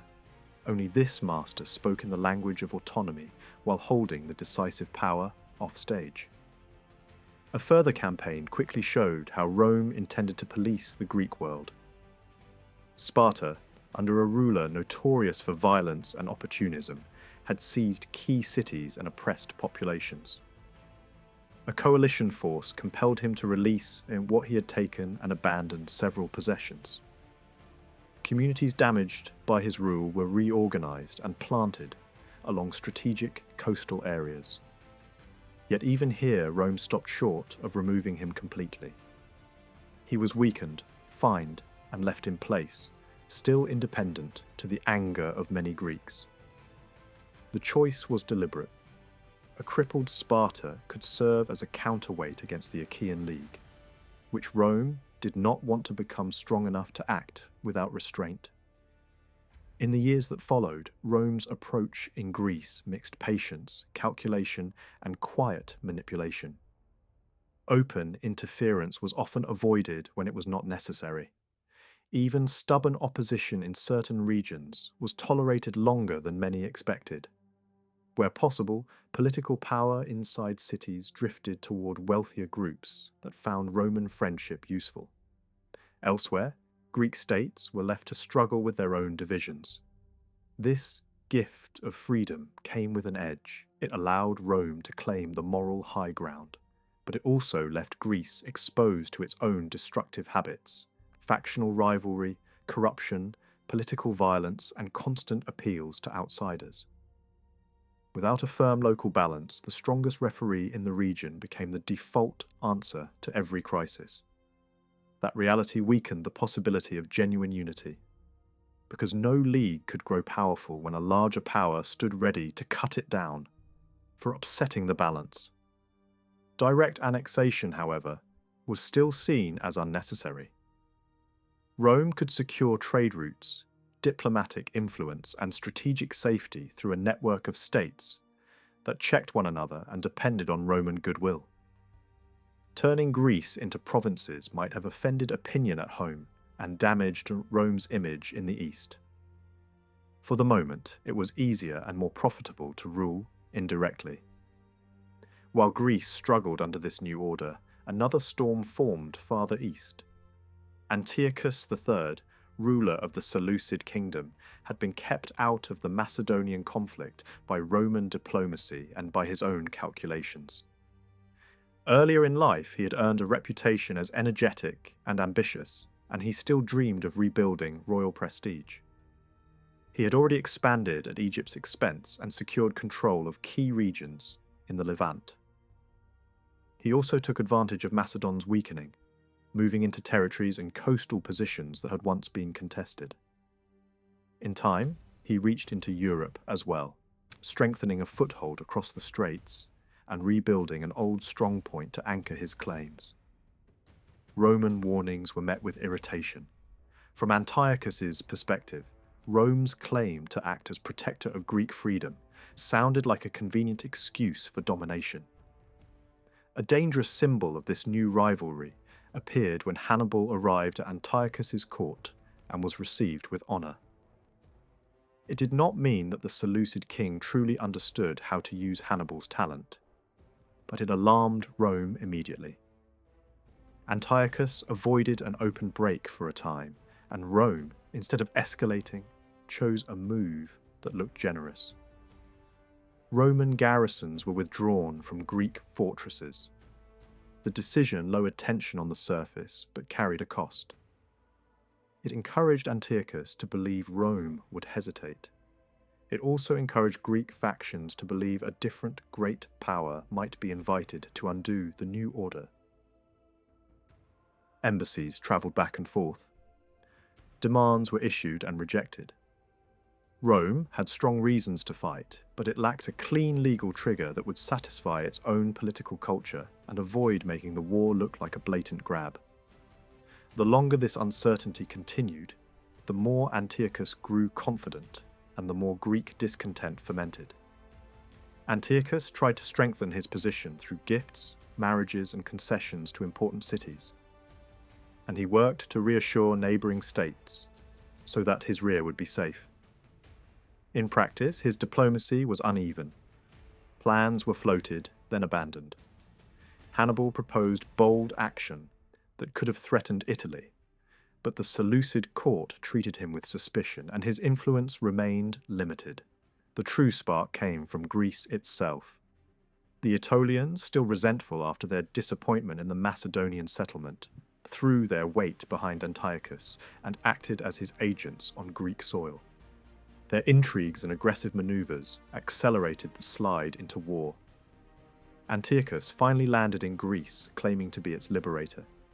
He arrived with a force far too small for the role he had announced, as if expecting that the country would rise as one and swell his ranks. It did not. The Aetolians declared open war on Rome and boasted of carrying the conflict westward, but their confidence rested on fantasy. Attempts to seize key cities produced mixed results. One strategic base fell, others resisted, and Roman naval power quickly appeared in the right harbours to discourage wider rebellion. Antiochus found himself in a political landscape that did not match his promises. Some states hesitated. Others remained loyal to Rome. The Achaean League, after weighing the options, stayed with Rome and secured important approaches with garrisons. Philip of Macedon, watching Antiochus move into Greece, chose to support Rome.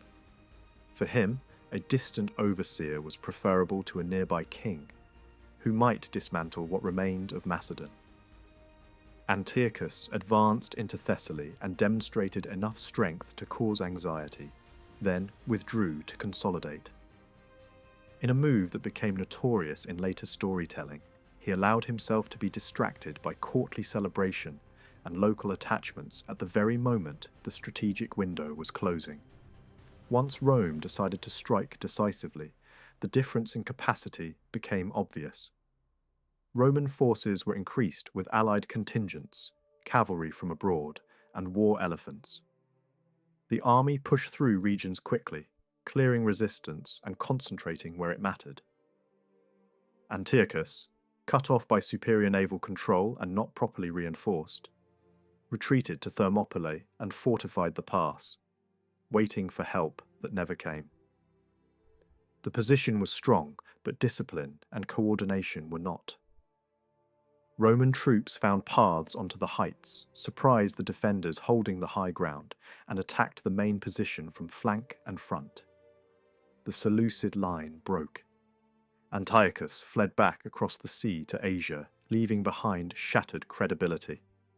Only the Aetolians continued resistance, trapped between pride and fear, until an armistice was arranged that opened the door to negotiation. At sea, the coalition against Antiochus grew stronger. Roman fleets, supported by Rhodes and other allies, moved to prevent Antiochus from shifting troops freely and to prepare for a crossing into Asia. A series of naval actions gradually pinned the Seleucid fleet in port and reduced its ability to intervene. As the war widened, many coastal cities and islands chose Rome's side, often led by aristocratic factions who believed Roman victory was inevitable and Roman partnership profitable. Antiochus responded by raising a vast army and ordering additional shipbuilding in the eastern Mediterranean, while Hannibal was tasked with creating a fleet that could change the balance. That last effort arrived too late and was defeated before it could join with the main forces. Rome's strategy became patient and methodical. A prominent Roman figure, famous from earlier wars, accompanied the campaign alongside a less capable relative who held the formal command. The presence of experienced leadership strengthened morale and discipline, and veteran volunteers joined the expedition. The Roman march toward the Hellespont took the long road through Europe rather than trusting entirely to sea transport. That choice was possible because Macedon supported Rome and because certain kingdoms along the route submitted rather than resist. Antiochus failed to harass the march, then failed again by abandoning key crossing points without a fight. He burned stores, yielded ground, and allowed the Roman army to enter Asia with minimal opposition. The chance to force the invaders into winter hardship passed unused. The decisive battle came near Magnesia, on ground where Antiochus hoped his huge numbers would matter. His army was enormous, filled with cavalry, light troops, exotic units meant to intimidate, and at its centre a deep phalanx strengthened by elephants. On paper it looked like the full weight of the East. In practice it was difficult to control. Moist air dulled bows and slings. Unfamiliar units frightened each other as easily as they frightened enemies. The Roman and allied force was smaller, but it was trained for coordinated shock and for exploiting disorder. Allied cavalry struck hard where the Seleucid line was weakest. Missile troops panicked chariot teams and drove them back into friendly ranks.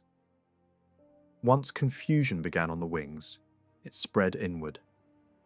Antiochus himself rode aggressively toward the Roman camp and achieved a local success. But when he realized his wider line was collapsing, he withdrew, and the withdrawal became a flight. The central phalanx, stripped of support, endured terrible pressure. Elephants, wounded and terrified, pushed through its ranks and tore order apart. The slaughter that followed was less a contest than a breakdown. Rome's victory was so overwhelming that it crushed the imagination of Asia Minor. The aura of the great king was punctured in a single season. Peace terms dismantled Antiochus's position west of the Taurus Mountains. He paid an enormous indemnity and surrendered wide territories. His ability to wage war and to build naval power in the western seas was sharply limited. The Seleucid king remained a ruler, but no longer a Mediterranean equal. Rome, however, still avoided direct provincial rule in Asia at this stage. Instead, it redistributed territory to create a balance among clients and allies. Pergamum received major gains and emerged as a strong barrier between the remaining Seleucid lands and the Greek world. Rhodes was rewarded with territories that extended its influence. Cities that had sided with Rome had their freedoms and charters confirmed. The result was an eastern settlement designed to prevent any single power from dominating, while leaving Rome free to step in again if the balance shifted. Even this system carried risks. It created no permanent security against future challengers. It relied on allied navies to keep the seas safe, and it left space for new forces to grow beyond Rome's immediate horizon. At the same time, it showcased a recurring danger of Roman overseas commands. Generals operating far from close oversight could enrich themselves through campaigns and contributions imposed on conquered or intimidated peoples. Victories abroad strengthened Rome, but they also strengthened individuals, sharpening the political and moral tensions at home. Back in Greece, the end of the Seleucid War did not bring peace. The Aetolians, misled by rumours and driven by stubbornness, rose again and were subdued. They survived on manageable terms, not destroyed, and were left positioned in a way that continued to irritate Macedon. Philip, despite his loyalty to Rome, received little reward and watched with resentment as Pergamum grew stronger. The Achaean League, expanding across the Peloponnese, found its ambitions checked whenever they seemed likely to become dominants. The presence of a universal referee made true national development nearly impossible. Appeals to Rome became a habit. Rival factions used Roman intervention as a weapon against their opponents, and then complained about interference once it had served its purpose. Political life in the Peloponnese slid into revolutions and counter-revolutions, purges and reprisals, trials that became vendettas, and constant delegations travelling to plead a case before Roman authority. Rome intervened inconsistently, sometimes acting decisively, sometimes watching with cold amusement, too powerful to fear the consequences and too detached to commit to consistent governance. The freedom proclaimed earlier proved more like a stage set than a stable system. Greece could not use it effectively, and Rome did not enforce it with enough structure to make it real. Philip of Macedon emerged from the earlier conflict with far less than he had hoped. The settlements imposed after his defeat left him surrounded by uneasy neighbours and watched by a constant stream of Roman commissioners who questioned every move he made. Territories that he had struggled to secure in Thessaly, Aetolia, and Thrace were stripped away, and each concession reminded him how little independence remained to his kingdom. Yet, he was not a man to surrender to despair. Behind a public mask of obedience, he began a careful, long-term preparation for another trial of strength. Revenues were reorganised. new towns and colonies were founded to revive the population, and the frontiers were quietly strengthened. Envoys were sent northward to cultivate friendships among the tribal peoples beyond Macedon's borders, and the army was slowly rebuilt in quality as well as in number. For a time, a fresh conflict seemed close, but in 183 BC, an unexpected pause arrived. Philip's younger son Demetrius, who had spent years in Rome as a hostage and had gained the goodwill of influential Romans, acted as a mediator. Through him, Flamininus and other senators hoped to create a pro-Roman current inside Macedon itself. The plan succeeded too well for Demetrius's safety. His popularity and Roman connections made him appear to his elder brother, Perseus, as a dangerous rival for the throne. Court intrigues multiplied, and in the poisonous atmosphere of suspicion, Demetrius was accused of treason and executed. Philip, realizing too late how he had been manipulated, was crushed by remorse. He died soon afterward, leaving the kingdom to Perseus, the very son whose schemes had destroyed the other. Perseus inherited a realm that had been quietly strengthened for more than 2 decades. Tall, dignified, and disciplined by earlier hardships, he possessed many qualities that inspired loyalty among his people. The treasury was full, the magazines well stocked, and the army, if fully summoned, could exceed 40,000 trained men. Administration had been tightened and abuses corrected, and Macedon once again looked like a serious power. Yet Perseus combined these advantages with deep weaknesses. He was cautious to the point of paralysis, careful with money when bold spending was required, and unable to take decisive risks at the critical moment. The phalanx that had once dominated Greece had lost some of its old prestige, and the network of fortresses that protected his father no longer existed. Abroad, potential allies proved unreliable. Rumours spoke of secret contacts with Carthage or of plans to unleash northern tribes upon Italy, but nothing solid emerged. The Thracian prince Cotys became a useful supporter, and Genthius of Illyria was eventually drawn into cooperation. Yet the great states of the eastern Mediterranean, Rhodes, Syria, Bithynia, preferred neutrality or leaned toward Rome. Within Greece, however, the mood was turning in Perseus's favour. Many Greeks felt that a Macedonian king, for all his faults, was closer to them than a distant Italian republic. Roman partisans grew unpopular, and even the cities dependent on Pergamum showed open hostility to their patron. Perseus skillfully presented himself as the champion of the oppressed, issuing decrees that promised relief to debtors and pardon to exiles. To the frustrated and the desperate, his banner appeared to offer both national dignity and social revolution. Rome watched these developments with rising unease. Complaints from Eumenes of Pergamum, who feared the revival of Macedon more than anyone, encouraged the Senate to prepare for war even before a clear provocation existed. By 173 BC, an open break seemed near, yet Roman politics delayed the decision. Disputes between Senate and magistrates over conduct in Italy produced a stalemate that Perseus might have exploited. Instead, he allowed himself to be lulled by negotiations engineered by Roman envoys, while Rome quietly mobilized troops and strengthened alliances. When at last he renounced the treaty that had followed Cynoscephalae and demanded equal status with Rome, the path to conflict was certain, though precious time had been lost. The first campaign revealed how uncertain both sides were. A large Roman force landed in Greece supported by a powerful fleet, yet Perseus, rather than striking swiftly, withdrew behind his mountain barriers.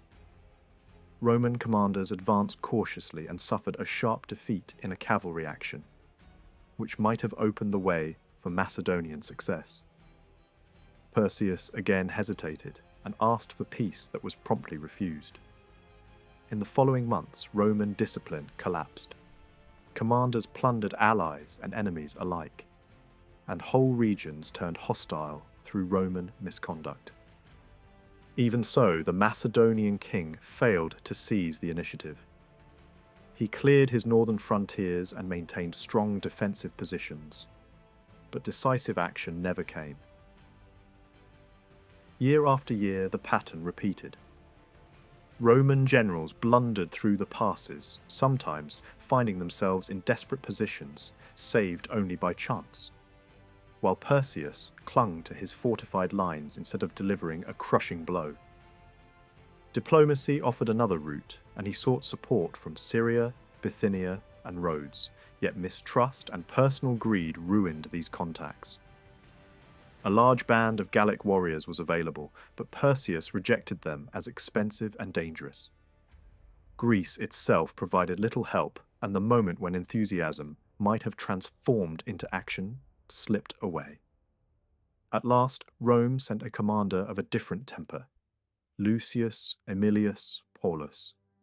An older man of strict habits and respected ability, he restored order in the army and coordinated operations with remarkable speed. Illyrian resistance collapsed, and Perseus's ally Genthius was defeated in a matter of weeks. Paulus manoeuvred through difficult terrain, outflanking the Macedonian defences and forcing a retreat toward the coast near Pydna. There, in June 168 BC, a chance skirmish grew into the final battle. The opening phase favoured Macedon. The phalanx advanced with terrifying solidity, and Roman troops recoiled before the wall of pikes. Paulus realised that a frontal contest would be fatal. He allowed the Macedonians to press forward and waited for the formation to lose its perfect order on the uneven ground. As gaps appeared, Roman units slipped into them, attacking from angles the phalanx could not easily meet. Cavalry on the Macedonian wings failed to protect the vulnerable sides, and when Perseus himself withdrew from the field, panic spread. The once famous battle machine disintegrated, and with it the independence of Macedon. Within days the kingdom submitted, and Perseus, hunted and abandoned, surrendered with his treasures to the victors. Rome faced a familiar dilemma: whether to annex the conquered land or to maintain the fiction of freedom. The decision followed the pattern used elsewhere. Macedon was declared free, but stripped of real power. The monarchy and national army were abolished, and the country was divided into 4 separate republics, forbidden to unite through marriage or commerce. A tribute was imposed, half the former tax, and key mines were temporarily closed. Thousands of officials and nobles were deported to Italy to prevent resistance. Similar arrangements were applied to Illyria, whose fleet was taken and whose territory divided. Greece as a whole felt the tightening grip.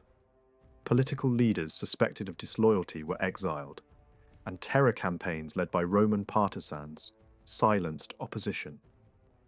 Epirus suffered worst of all, its towns plundered and much of its population sold into slavery. Even loyal allies discovered how fragile Roman favour could be. Rhodes, once a valued partner, was punished for attempting mediation. Its mainland possessions were removed, its trade undermined by the creation of a rival free port at Delos, and only humiliating submission saved it from war. Pergamum, despite its services, was treated with suspicion and saw territories declared independent. The message was clear. No eastern state would be allowed to grow strong enough to act without Roman permission. Egypt learned the same lesson when Antiochus Epiphanes threatened Alexandria. A single Roman envoy confronted the king outside the city and demanded immediate withdrawal. The Seleucid obeyed, and with that act Rome's authority over the eastern Mediterranean became unquestionable. The aftermath in Greece revealed the cost of this dominance. The fragile order established earlier could not survive under constant interference and local rivalries. Economic misery, depopulation, and social conflict deepened. Appeals to Rome became routine, and each intervention weakened the possibility of genuine self-government. When the Roman Senate finally released the Achaean exiles after many years, their return only intensified factional struggles. Leaders such as Dies and Crutilius exploited popular anger, and reckless decisions dragged the Achaean League into open defiance. Roman patience ended, and in 146 BC, Corinth was captured and destroyed. Its people killed or enslaved and its territory confiscated. Greece did not formally become a province at once, but it was placed under the supervision of the Macedonian governor, and real independence vanished. While these dramatic events unfolded abroad, Rome itself was changing in quieter ways. The long wars had strengthened the Senate and weakened the popular assemblies. Religious institutions, once controlled by patrician families, were open to broader participation, yet they increasingly served political purposes. The manipulation of omens and calendars became a tool to obstruct legislation. The citizen army, foundation of the Old Republic, began to decline as service requirements were altered, and poorer classes were drawn into the ranks. Rome's oldest voting system had been built like an army on parade. The centuriate assembly was originally designed around a style of warfare that favoured a dense, forward-driving infantry block, supported by cavalry on the edges and lighter troops skirmishing ahead. Political weight was tied to equipment, and equipment was tied to wealth, so the census did double duty. It measured a citizen's resources, and it helped sort him into the place he would stand in the battle line. In its earliest logic, the best armed men belonged in the decisive ranks, and the least armed filled out the mass behind them. The state's voting order copied that battlefield hierarchy. Over time, the foundations of that arrangement eroded. Currency changed, values shifted, and the old property thresholds stopped meaning what they once had. More importantly, the battlefield itself changed. Rome's armies moved away from the rigid infantry block toward a more flexible formation that could break, turn, and fight in smaller units. Once that happened, the centuriate structure stopped making practical sense as a military tool. Yet, it survived because it had also become a political machine. The problem was that it remained a political machine built to privilege a narrow slice of society. War, too, stopped being simply a seasonal obligation of farmers and became a path to profit. Pay became normal, spoils became expected, and service began to look like a career. In that environment, the old moral pressure on the wealthy to show up in person weakened. Some of the richest citizens found ways to avoid the hard work of campaigning. The public cavalry, which should have been an elite mounted arm, drifted into performance and status. Officials could be leaned on, the draft could be obstructed, and political protectors could shield those who should have served. The logic of the census as a strict military obligation faded. What remained was the logic of voting. Who spoke first? Whose vote set the tone? And how quickly a decision could be closed before the lower ranks were heard at all. Meanwhile, Rome's social balance shifted. The broad middle group that had once filled the top categories of the assembly, stable landholders with enough property to equip themselves properly, did not remain stable forever. Small farmers were squeezed, fortunes became more unequal, and a growing capital drew in people looking for work, food, or protection. The lower voting groups grew larger and larger, while the higher ones, at least in real participation, thinned out. The irony was brutal. The centuries that contained the most people were not given more political voice. Each century still counted as a single vote, no matter how crowded it was. That meant the assembly could claim to represent the entire citizen body, while allowing a minority to dominate outcomes through structure alone. The voting sequence made the imbalance even sharper. A small number of centuries voted first, and if they agreed, the result could be settled before most citizens had any chance to matter. The lowest tiers almost never reached the point of influencing a decision. This was not just unfair in theory, it shaped political reality. It encouraged candidates to court the powerful first, to treat the rest as background noise, and to view the assembly less as a deliberative body than as a ritual that produced a legal stamp. At the same time, the centuriate system was clumsy. Its procedures were slow, and its meetings could be disrupted by religious tactics and procedural delays. Practical politics and day-to-day judicial work drifted toward a different assembly organised by tribes. That tribal body was easier to gather, easier to run, and, on paper, more democratic. Each tribe cast a single collective vote, and inside the tribe the principle looked closer to one citizen, one ballot. Even there, manipulation existed. The mass of landless citizens and many freedmen were concentrated into a small number of city tribes, while the rural tribes carried an aura of stability and tradition. As more people moved into Rome while still being registered in rural tribes, the system's balance shifted in subtle ways. Conservative rural voters often stayed home, while city crowds showed up. The structure that was meant to contain the influence of the urban poor could be weakened simply by demographics and turnout. This created a constitutional dilemma. The tribal assembly was becoming the everyday engine of republican politics, and in rare moments it even tried to shape decisions of war and finance. Yet the Roman political class did not want to erase the older centuriate assembly entirely. Roman habits still respected rank, wealth, and age, and the state's leaders were not inclined to declare openly that the old military order was a shell. The problem then became how to soften the harshest imbalance without announcing a revolution. The adjustment was carried out so smoothly that it left only faint traces in later memory.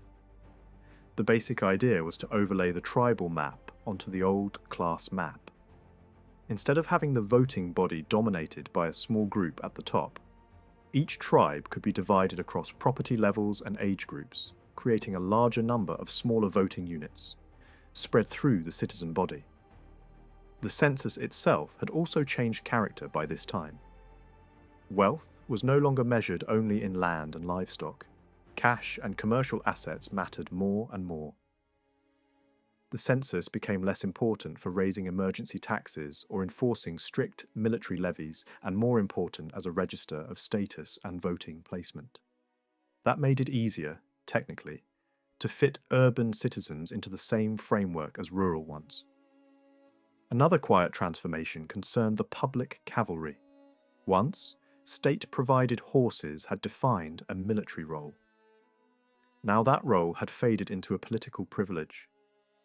Many members of the ruling class kept the badge of cavalry status long after their practical service had ended.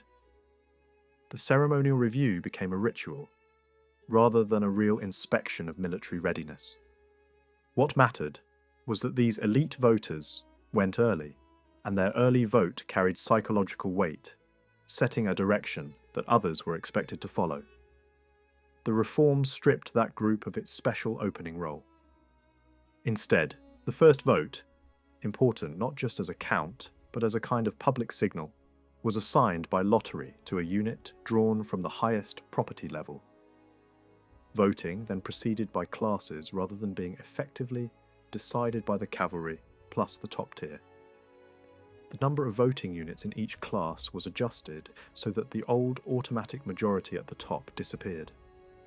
Age and wealth still had influence, but the decision now required a broader spread of agreement, at least in formal design. Later adjustments went further, using lotteries to determine voting order more widely and reducing the ritual advantage of predictable early blocks. These changes did not come from sudden democratic passion. They were closer to a calculated compromise, conservative in spirit, reforming in appearance, designed to reduce an obvious contradiction without upsetting the social hierarchy that guided Roman politics. Even shifts concerning freedmen followed this pattern. At moments, their status was widened in gratitude for wartime service, only to be tightened again when leaders feared the political consequences. The restriction that kept the urban poor concentrated in a few tribes remained a central feature, even as population movement gradually weakened its practical effect. In the end, the reform solved a problem on paper, more than in reality. It helped the Republic claim that citizens were equal in principle while quietly preserving large differences in influence. It did not stop the rise of privilege or the slow concentration of power in the Senate.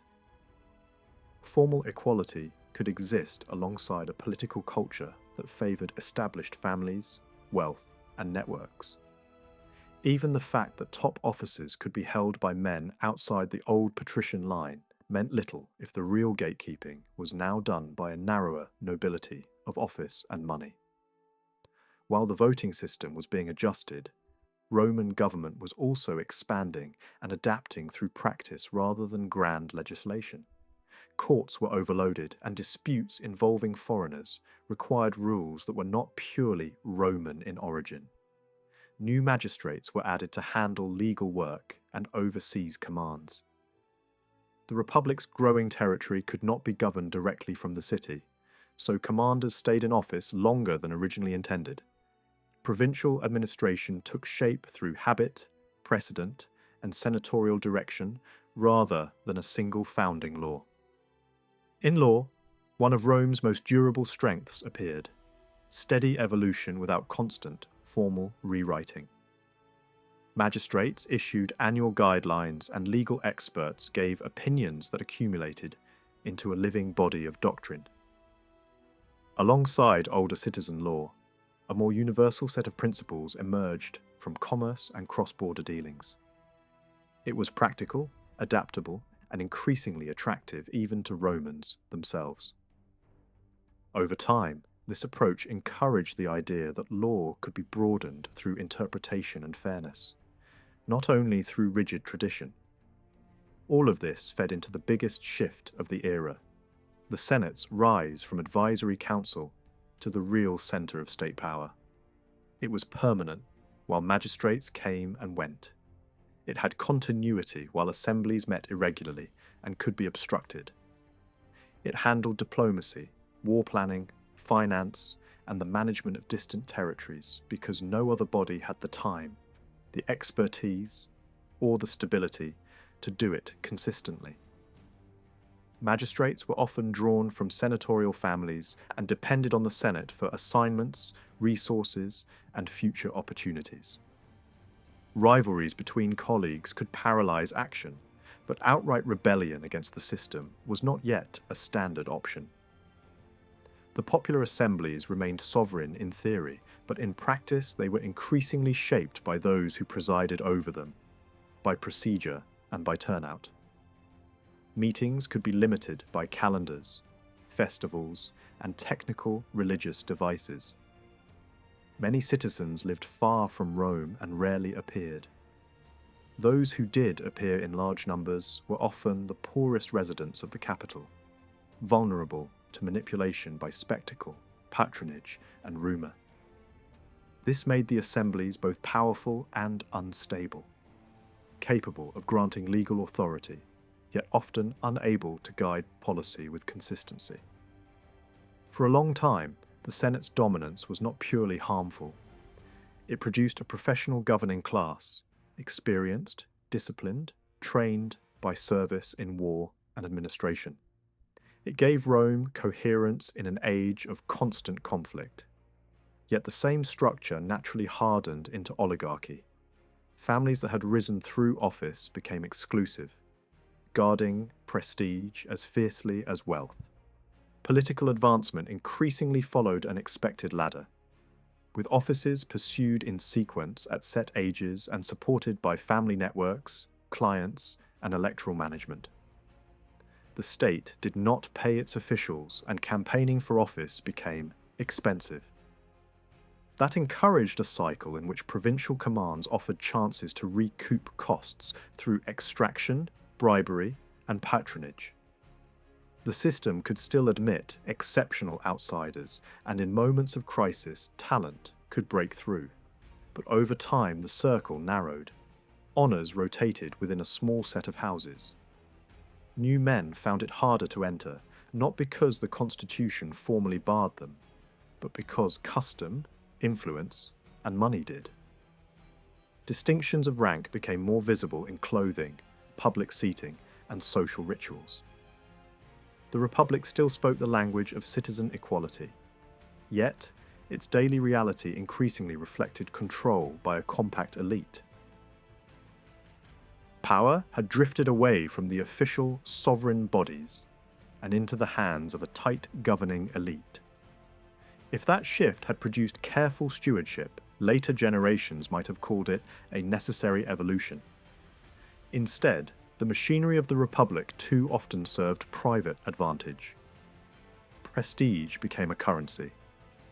Elections and public favour demanded spectacles, lavish games, grand buildings, and constant generosity in the city.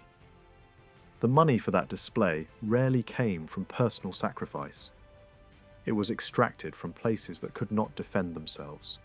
Overseas communities, allies with limited leverage, and provinces forced to finance the ambitions of men who stayed in office only briefly, but arrived hungry for rewards.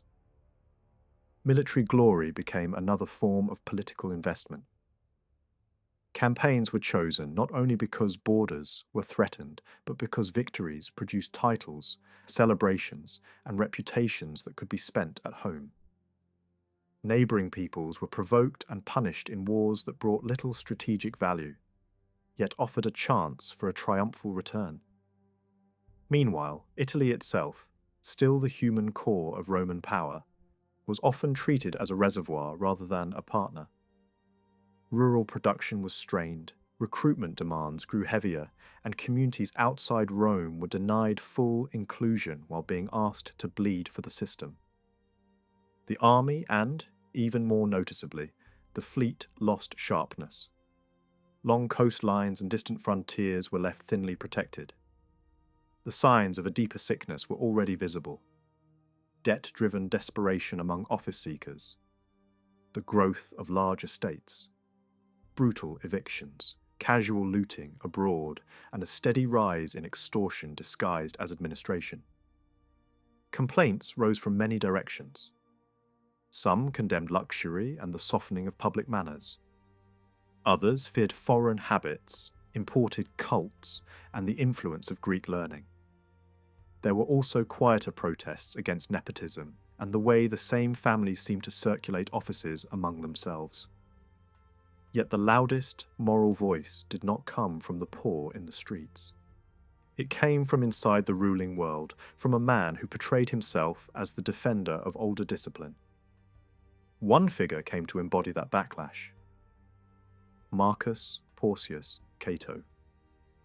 Remembered not for charm, but for relentless pressure. He was not born into the highest circles. He came from a tougher, farming background and built his reputation through military service, courtroom combat, and ruthless persistence. Rising through the standard honours, he became a veteran of several campaigns. Then, an administrator and a speaker whose style was direct, cutting, and public. He launched charges as readily as he answered them, and his career was filled with legal battles. Supporters praised his stern simplicity. Critics saw an ambitious fighter who wore austerity as armour and used moral language as a weapon.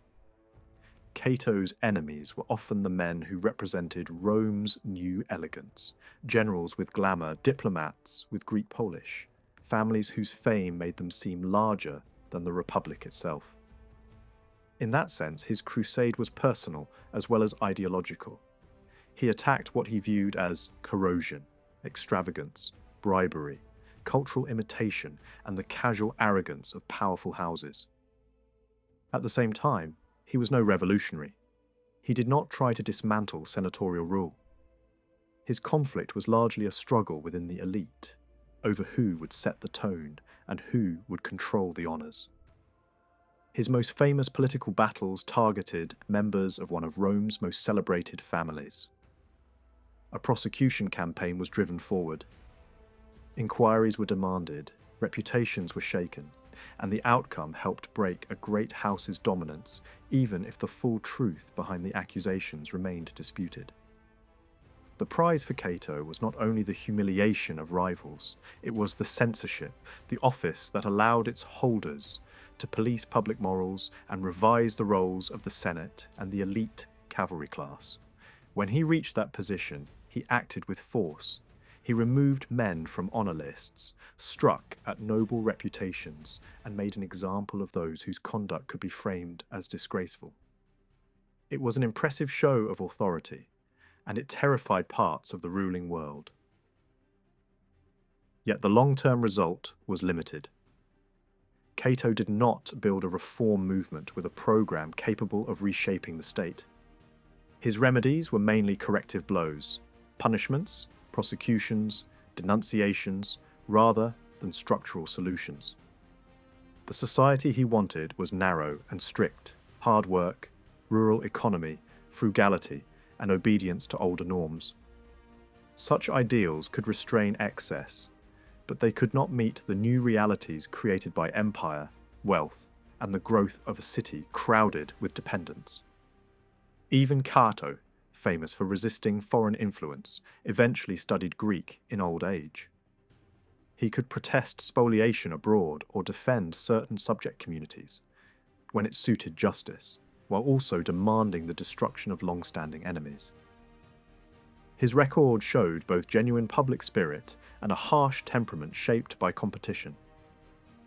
At street level, something else was forming. The early outline of a popular opposition. It was not yet a disciplined party with a manifesto. It did not consistently challenge foreign policy, because the long wars had taught citizens to defer to experienced leadership. The assembly seldom tried to direct imperial strategy or manage finance, partly because it lacked technical knowledge and partly because the state's income no longer came from direct taxation of the citizen body in the old way. Without a tax burden pressing on voters, there was less incentive to scrutinise spending. Even when discontent appeared, war weariness, anger over difficult campaigns, reluctance to begin new wars, the Senate usually found a way to push its decisions through. But the basic mechanics of popular government were weakening. The franchise had spread across a wide peninsula, and citizens were now scattered in colonies and towns from Rome. Travel was slow. Organising outvoters was difficult. That meant political life in practice concentrated in the capital. The assembly increasingly resembled an urban crowd rather than the nation, and the capital itself was changing. Manumission added new free residents. Social disdain for manual labour pushed people toward dependency. Agriculture suffered. The city offered cheap living, handouts, and constant entertainment. A growing population of the poor clustered around patrons, swelling the voting power of powerful households that could mobilise clients. The public square filled with people who had little property and little stake in the countryside. Their energy could be used, sometimes purchased, sometimes manipulated, sometimes simply unleashed. At this stage, corruption was often indirect. A crowd kept content with food and games, impressed by spectacle, nudged by local bosses, and frightened into obedience by the threat of disorder. The outlines of the later, far more dangerous urban mob were present, though not yet fully formed.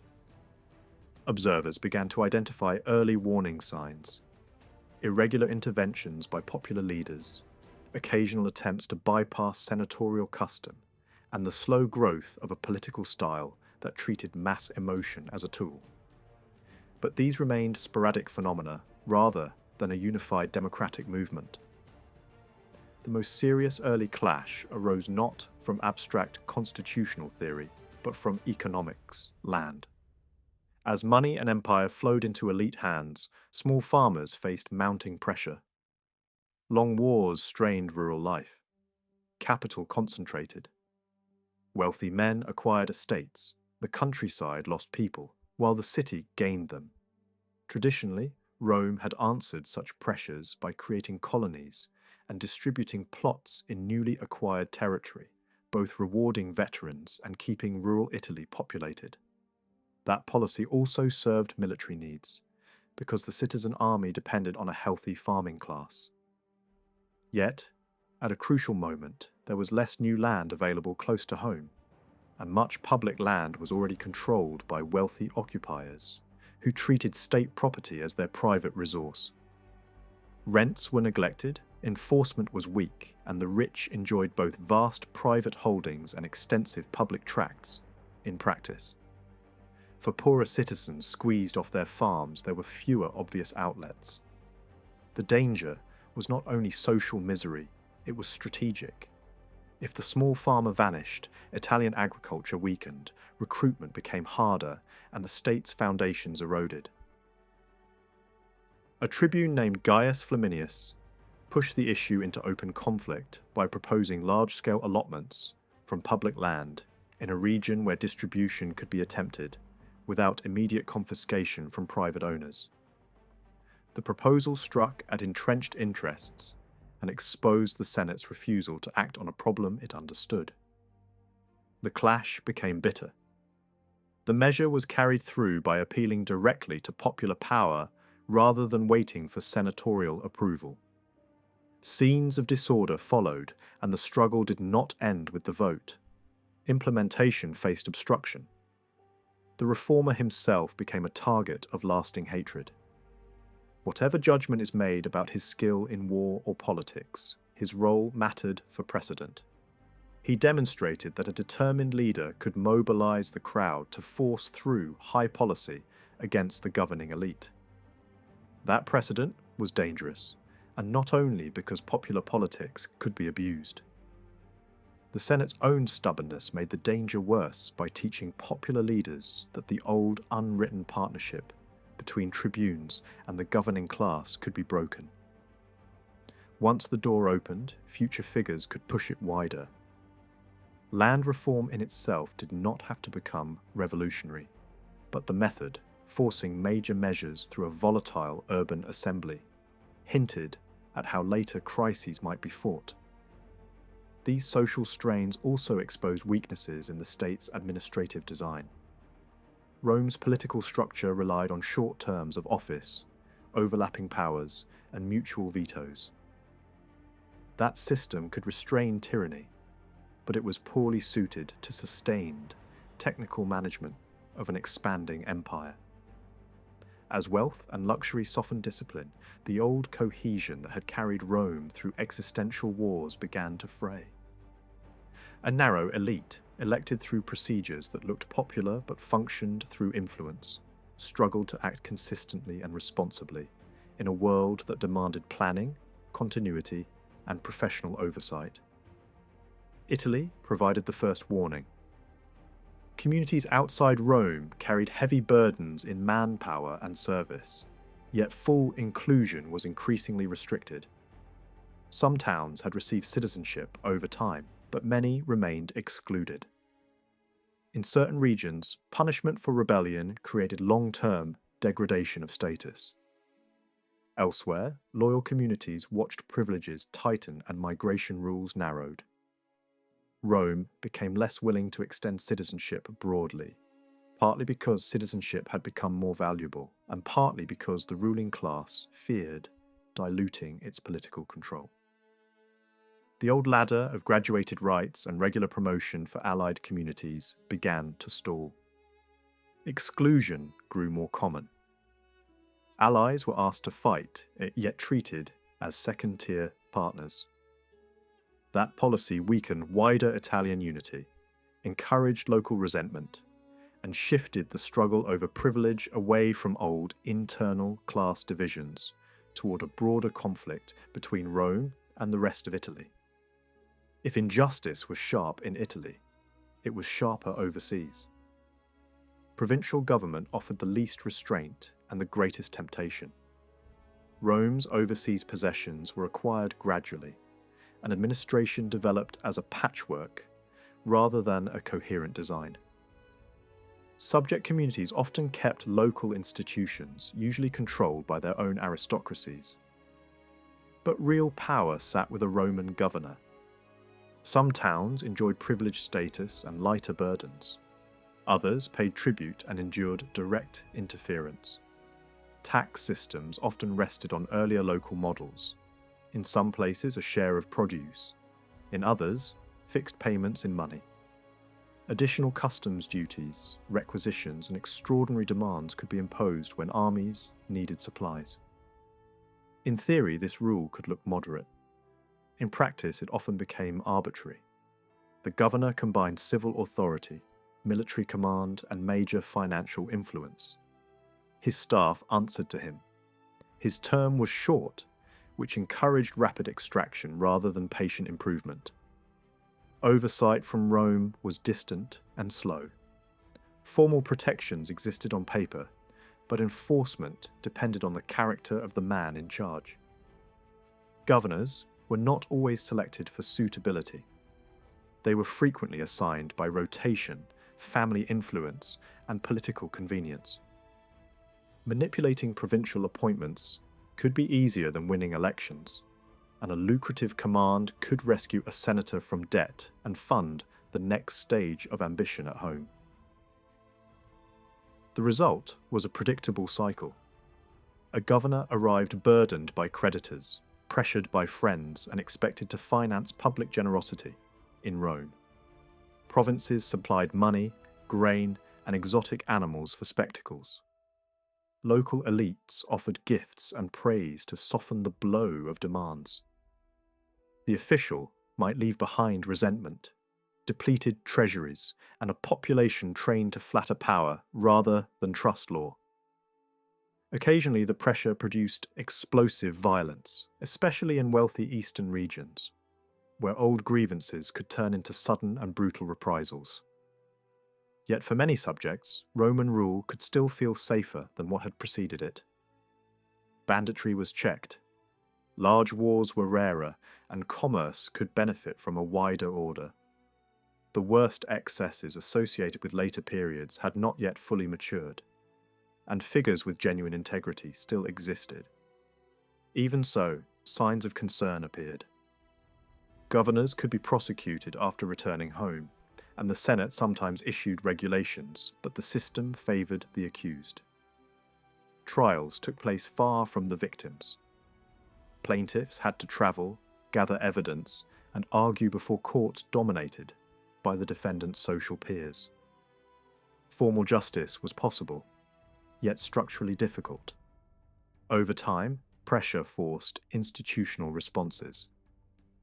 A permanent court for extortion was established to hear cases of provincial plunder, with standardized procedures and penalties. It was a significant step toward a more defined criminal process. But even that reform carried political risk, because whoever controlled the composition of such courts could turn law into another battlefield. The same decay showed itself in the armed forces. Soldiers grew harder to control. Mutiny and cowardice appeared. Plunder became a motivation. Recruitment shifted downward as wealthier citizens avoided service. The state tried to patch the problem with procedural fixes, requiring proof of service for office seekers, altering recruitment methods, and leaning more on volunteers and long-serving veterans. The army was drifting away from a citizen militia, but it was not yet rebuilt as a true standing force with consistent discipline and professional structure. Leadership also suffered. Some commanders were greedy, harsh, or incompetent, and their behaviour stained Rome's name in allied territories. At sea, the decline was even clearer. Rome had once maintained a powerful fleet when survival demanded it. Later, navies of defeated enemies were destroyed. Maritime policing was delegated to allies, and piracy returned to the sea lanes. Raids and disruption spread, until trade routes and coastal towns faced real danger and the capital's supply lines could be threatened. Financially, the state's income had grown. Tribute, indemnities, customs, rents, and fees poured in. The system that collected revenue could be wasteful and harsh, relying heavily on contractors who sought profit. Public service remained unpaid, and many modern budget categories did not exist. Yet fiscal strength was not as impressive as the empire's reach suggested. Mismanagement, lax enforcement of state dues, and the steady diversion of provincial resources into private hands undermined the treasury's long-term stability. Even the officials meant to supervise finance could be compromised, because those assigned to watch the books often depended on the very men they were supposed to restrain. By the 2nd century before our era, a new social layer had taken shape in Roman life, one that no longer fit comfortably within the older categories of patrician and plebeian. The traditional cavalry centuries, once tied to active military service, had gradually lost their battlefield meaning. Wealth, rather than the actual possession of a state horse, came to define who was considered an equies. Anyone whose property reached the substantial threshold expected of a cavalryman could now claim that title. At first, this group overlapped with the senatorial elite, but the economic currents of the age soon pulled them in a different direction. Trade, tax farming, and large-scale contracts created fortunes that did not rest on inherited land. A law that barred senators from owning large merchant ships helped separate the political aristocracy from the world of commercial enterprise. Over time, another rule forced those who entered the Senate to surrender their formal place among the equites, making the division official. Out of this process emerged a moneyed class, neither noble in the old sense nor excluded from influence, whose interests lay in profit, a provincial opportunity, and state contracts. These men spread across the Mediterranean as financiers and collectors, sometimes restrained by upright governors, more often operating with little control. Their wealth made them an attractive ally for any ambitious politician and a persistent rival to the old governing families. Behind these political changes stood a deeper social reality: slavery. The ancient city could hardly function without it. Unfree labour allowed citizens to fight in the legions, attend assemblies, and pursue culture. Philosophers of the Greek world had accepted slavery as natural, and Rome inherited that assumption. Yet the Roman version, expanded on an imperial scale, damaged every part of public life. It enabled a few to amass enormous wealth while wages for free workers stagnated. In the countryside, it replaced independent farmers, making balanced agriculture impossible. In the towns, it filled workshops and offices, pushing citizens aside and casting a shadow over honest manual labour. Freed slaves, often clever and energetic, became agents, tutors, and managers. They handled business for great houses and sometimes manipulated elections for their patrons. Their presence swelled the urban crowd and blurred the line between citizen and dependent. The system also encouraged cruelty on a massive scale. Raids in the eastern Mediterranean fed the markets with captives, draining entire regions. Family life among masters weakened as household slaves multiplied. Intrigue, vice, and occasional revolts accompanied the growth of this human industry, which in Sicily and southern Italy reached frightening proportions. Agriculture revealed the problem most clearly. Italy contained small family farms, moderate estates run by stewards, and vast grazing lands worked by chained gangs. Tenant farmers were rare, free labour even rarer. The old smallholder struggled against debt, high interest, and the hazards of war. Cheap grain imported by the state undermined local production, while capital flowed toward vineyards, olive groves, and above all pasture, where slaves could be used with brutal efficiency. Laws meant to regulate public land were ignored, and wealthy occupiers treated state territory as private property. As the countryside emptied, malaria spread, towns declined, and the census fell. The army, once drawn from sturdy farmers, found fewer recruits. Commerce showed the same pattern. Rome had always traded, but now speculation overshadowed production. Companies of contractors handled taxes, supplies, and public works, relying on slave labor and political influence. Roman bankers appeared in every port. Profits rose with empire, yet the structure was fragile, vulnerable to sudden crashes and dependent on exploitation abroad. Satirists complained and honest officials protested, but no coherent economic policy existed. Social habits changed as well. Old client relationships faded, replaced by new forms of dependency. Crowds of hangers-on filled noble houses, swelling the power of patrons while eroding equality. The ruling class adopted luxury and display, competing in feasts, buildings, and funerals. Women began to step beyond the strict guardianship of earlier generations. New festivals and brutal entertainments, gladiatorial combats, and animal hunts captured public taste, often drowning out more serious art. Greek influence, long familiar in southern Italy, now flooded the capital. Philosophy, literature, and style were eagerly imitated. Yet alongside genuine learning came Eastern superstitions and sensual cults. Skepticism undermined traditional faith, while exotic rites tempted the restless. Some Romans benefited from deeper contact with Greek thinkers, but many acquired only a thin polish that weakened older virtues without replacing them with true understanding. Authorities tried to expel philosophers or astrologers, but such decrees could not reverse cultural currents. While society shifted, politics appeared strangely quiet. The Senate continued to govern, accepted by habit, as the only workable authority. Elections were lively, yet contests centered on personalities rather than programs. Real opposition lacked organization. The great Scipio Aemilianus embodied the dilemma. Cultured, capable, and concerned for justice, he wished to heal the Republic without tearing its fabric. He disciplined armies and censored morals, but he hesitated before radical change. Economic distress, however, pressed toward confrontation. Land remained the core issue. The Republic had expanded faster than it could distribute opportunity.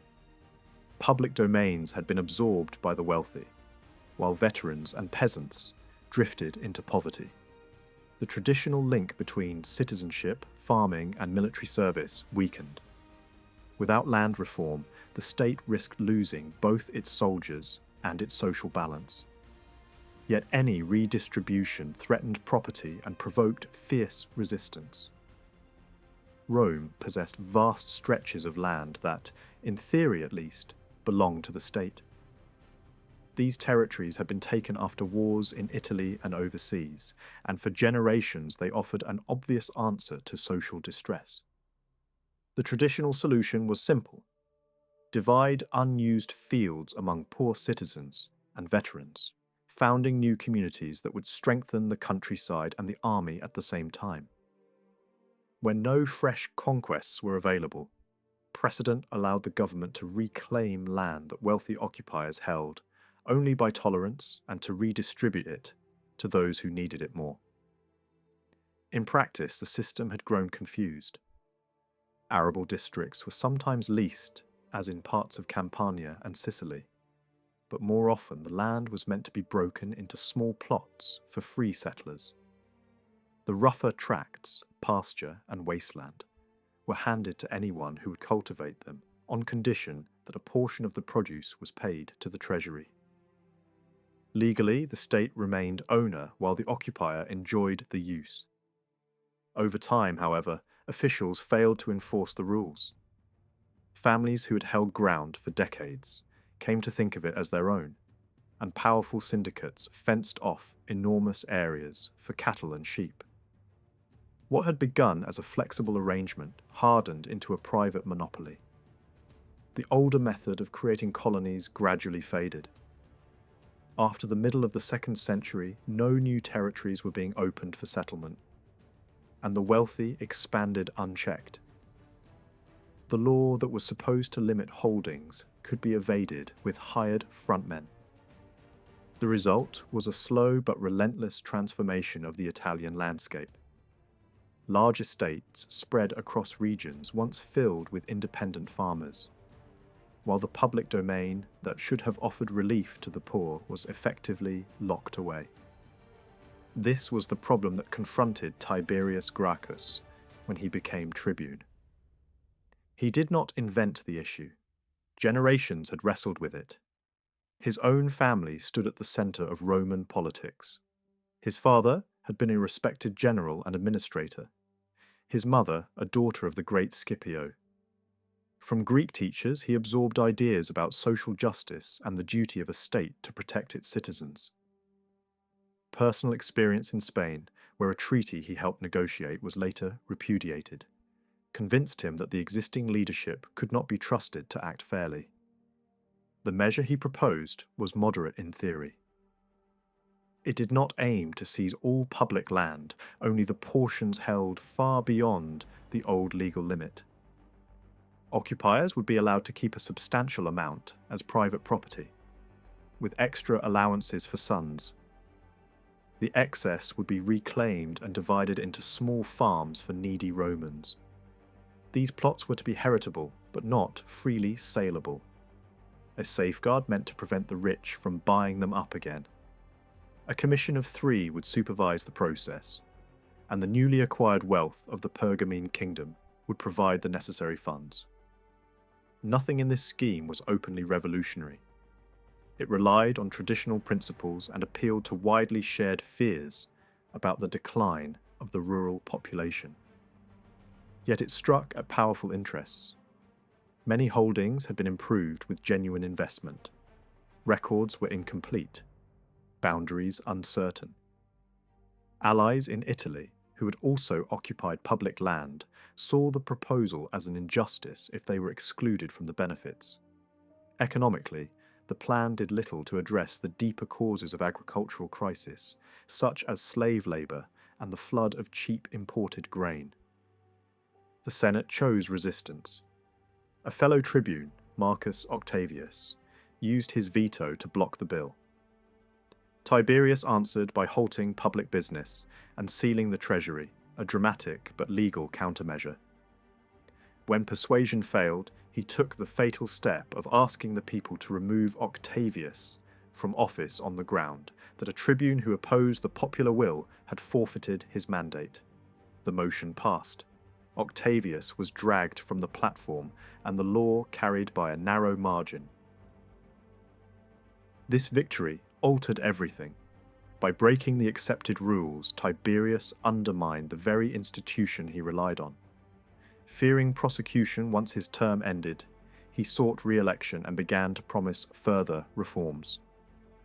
Rumours of tyranny spread, partly invented by enemies, partly born of genuine anxiety. On the day of the vote, tension exploded. Armed supporters of the Senate, led by the Pontifex Nasica, rushed the assembly. In the chaos, Tiberius was struck down, along with hundreds of followers, their bodies thrown into the river. The aftermath hardened divisions. Special courts punished his associates, and the governing class congratulated itself on saving the state. Yet, the underlying problem remained. The Agrarian Commission continued its work, and many recognized that the fallen tribune had touched a real wound. He had tried to revive the small farmer and rebuild the social base of the Republic. But he had attempted it without secure allies or a clear understanding of how fragile Roman institutions had become. The years that followed the death of Tiberius Gracchus were outwardly calmer. Open violence faded, and many in the Senate tried to present themselves as reasonable men who had been pushed too far by radicals. Figures such as Metellus, Scaevola, and the great Scipio Aemilianus hoped to steer a middle course, avoiding both rigid oligarchy and reckless popular rule. The Land Commission created by Tiberius was allowed to continue its work, and the Senate even approved the appointment of new members after the deaths of the original commissioners. For a moment, it seemed possible that the Republic might absorb the reform without another convulsion. Yet beneath the surface, irritation grew. The Commission began to investigate titles that were decades old, and its decisions often rested on uncertain records. Farmers, who believed themselves rightful owners, suddenly faced officials declaring their estates public property. The problem became acute when the investigators turned to territories long used by Latin and allied communities, with Rome's tacit consent. To many Italians, this looked like betrayal. Scipio Aemilianus, always sensitive to the claims of his veterans and provincial supporters, intervened to curb the commissioners' powers. Not long afterward, he died suddenly, and his mysterious end removed the one statesman able to command respect across factions. The question of the Italian allies now pushed to the front. Some reformers argued that the only stable solution was to extend Roman citizenship to the wider peninsula. The proposal alarmed both Senate and common voters, who feared losing their privileged position. When the consul Fulvius Flaccus suggested even a modest path toward enfranchisement, resistance was overwhelming. The Latin colony of Fregellae rebelled in frustration and was crushed with exemplary severity, a warning that the governing class would not tolerate pressure on this point. While these disputes simmered, Gaius Gracchus matured into a formidable leader. He had served with distinction in Sardinia and returned determined to continue his brother's work. Elected tribune in 123, he launched an astonishing program of legislation. He revived the agrarian policy, organized large public works, and introduced regular grain distributions to the urban poor. At the same time, he struck at the Senate's monopoly by transferring the jury courts to the wealthy business class, the equestrians, and by altering the way provinces were assigned to consuls. For 2 years, he dominated politics with energy that amazed even his opponents. But his attempt to grant citizenship to the Latins proved fatal. The Roman crowd, jealous of its advantages, rejected the idea, and the Senate exploited the mood with counter-proposals designed to outbid the tribune.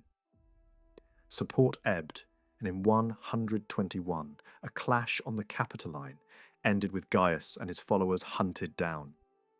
Thousands were executed without trial, and the surviving reforms were slowly reshaped to suit conservative interests. Out of this turmoil, the old ruling class re-emerged, chastened but not transformed. The grain law and the privileges of the equestrians remained. Yet the broader vision of Italian unity and overseas settlement was abandoned. Land legislation was gradually revised until most public territories became private property, closing the chapter that had begun with the Gracchi. Politics returned to the hands of familiar families, and many believed the storm had passed. The illusion did not last. The war in North Africa soon exposed the same weaknesses that had provoked reform in the first place. Numidia, a kingdom created and favoured by Rome after the Punic Wars, was ruled by the able but ruthless Jugurtha. When he murdered his rival and seized control, the Senate hesitated, and early embassies were easily outmaneuvered. The massacre of Italian traders at Cirta finally forced action, yet the first Roman commanders proved either incompetent or corrupt. A shameful peace was arranged, then cancelled amid public outrage, and a new campaign began under Quintus Metellus. Metellus restored discipline and won respect in the field, but the conflict dragged on. Jugurtha fought with the mobility of a desert chief, avoiding decisive battles and striking Roman columns whenever they stretched across the arid plains. Towns changed hands, negotiations collapsed, and both sides resorted to intrigue. The war spread when the king of Mauritania joined his son-in-law, and what had seemed a minor policing operation turned into a protracted struggle on the fringes of the empire. The rise of Gaius Marius marked a turning point not only in Roman politics, but in the character of Roman warfare itself. When the command in Africa was taken from Metellus, the decision did not come from the Senate, but from the popular assembly, a sign of how deeply public frustration had grown. Marius, once a simple labourer's son from a small town near Arpinum, had climbed through sheer determination from the fields to the battlefield. Years of harsh rural life had hardened his body, and service under Scipio had sharpened his military instincts. Wealth gained through fortunate ventures and a well-chosen marriage helped him enter political life. Yet, the old aristocracy never forgot his humble origins. To them, he remained an intruder, a capable but unwelcome outsider. Despite this prejudice, his reputation among ordinary soldiers was immense. He understood their hardships, spoke their language, and demanded discipline without cruelty. Unlike many noble commanders, he did not treat the army as a stage for personal glory. These qualities made him the obvious choice when the war against Jugurtha dragged on without decision. Metellus resented the challenge from his own subordinate and delayed Marius as long as possible. But once the elections came, the people swept him into office with overwhelming support. From the beginning, Marius acted differently. Instead of relying on the traditional levy drawn from property holders, he opened recruitment to the poorest citizens of Rome.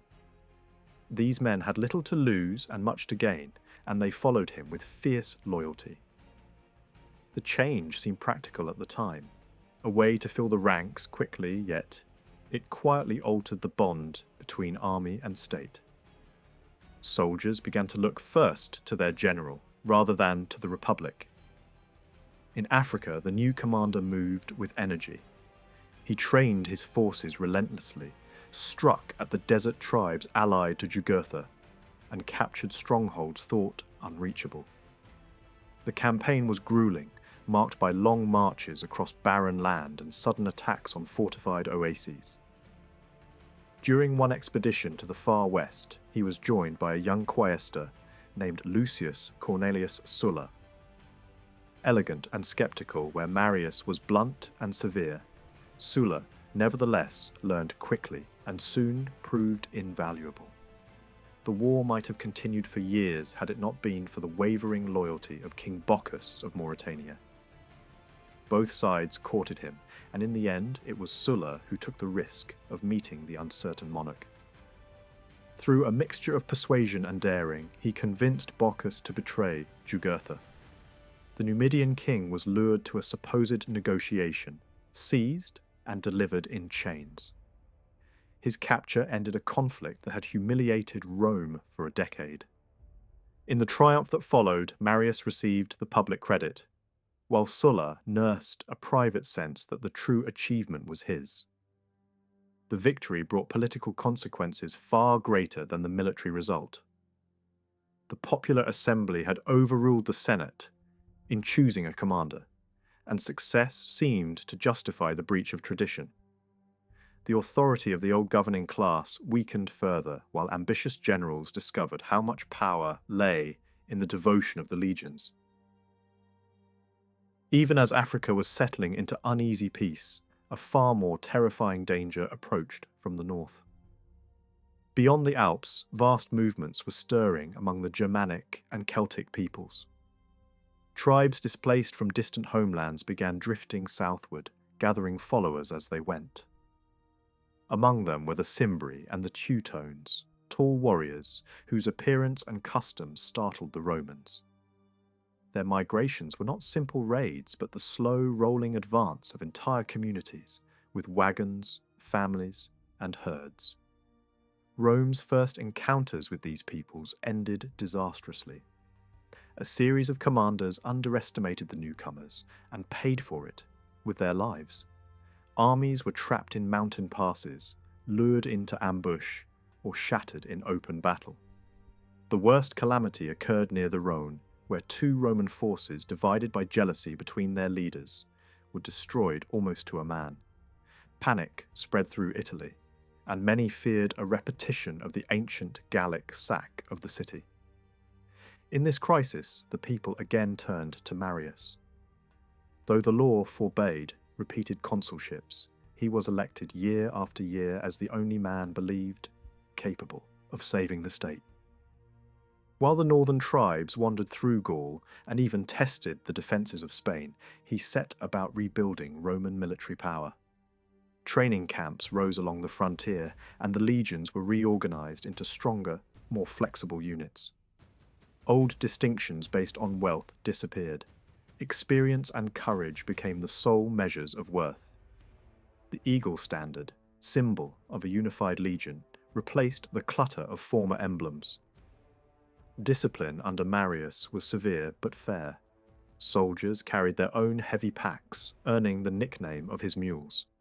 Yet they trusted the man who shared their hardships.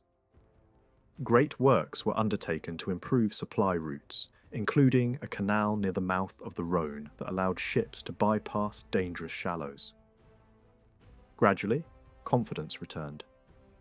When the enemy finally moved toward Italy, their leaders chose to divide their strength. The Teutones and their allies advanced along the coastal road through Roman Gaul, while the Cimbri attempted the more distant Alpine passes. Marius confronted the first column near the town of Aquae Sextiae. For days he refused battle, forcing the restless warriors to attack his fortified camp. Skirmishes hardened his troops, and when the moment came, he struck with calculated fury. The Teutones were annihilated, their king captured, their women choosing death over slavery.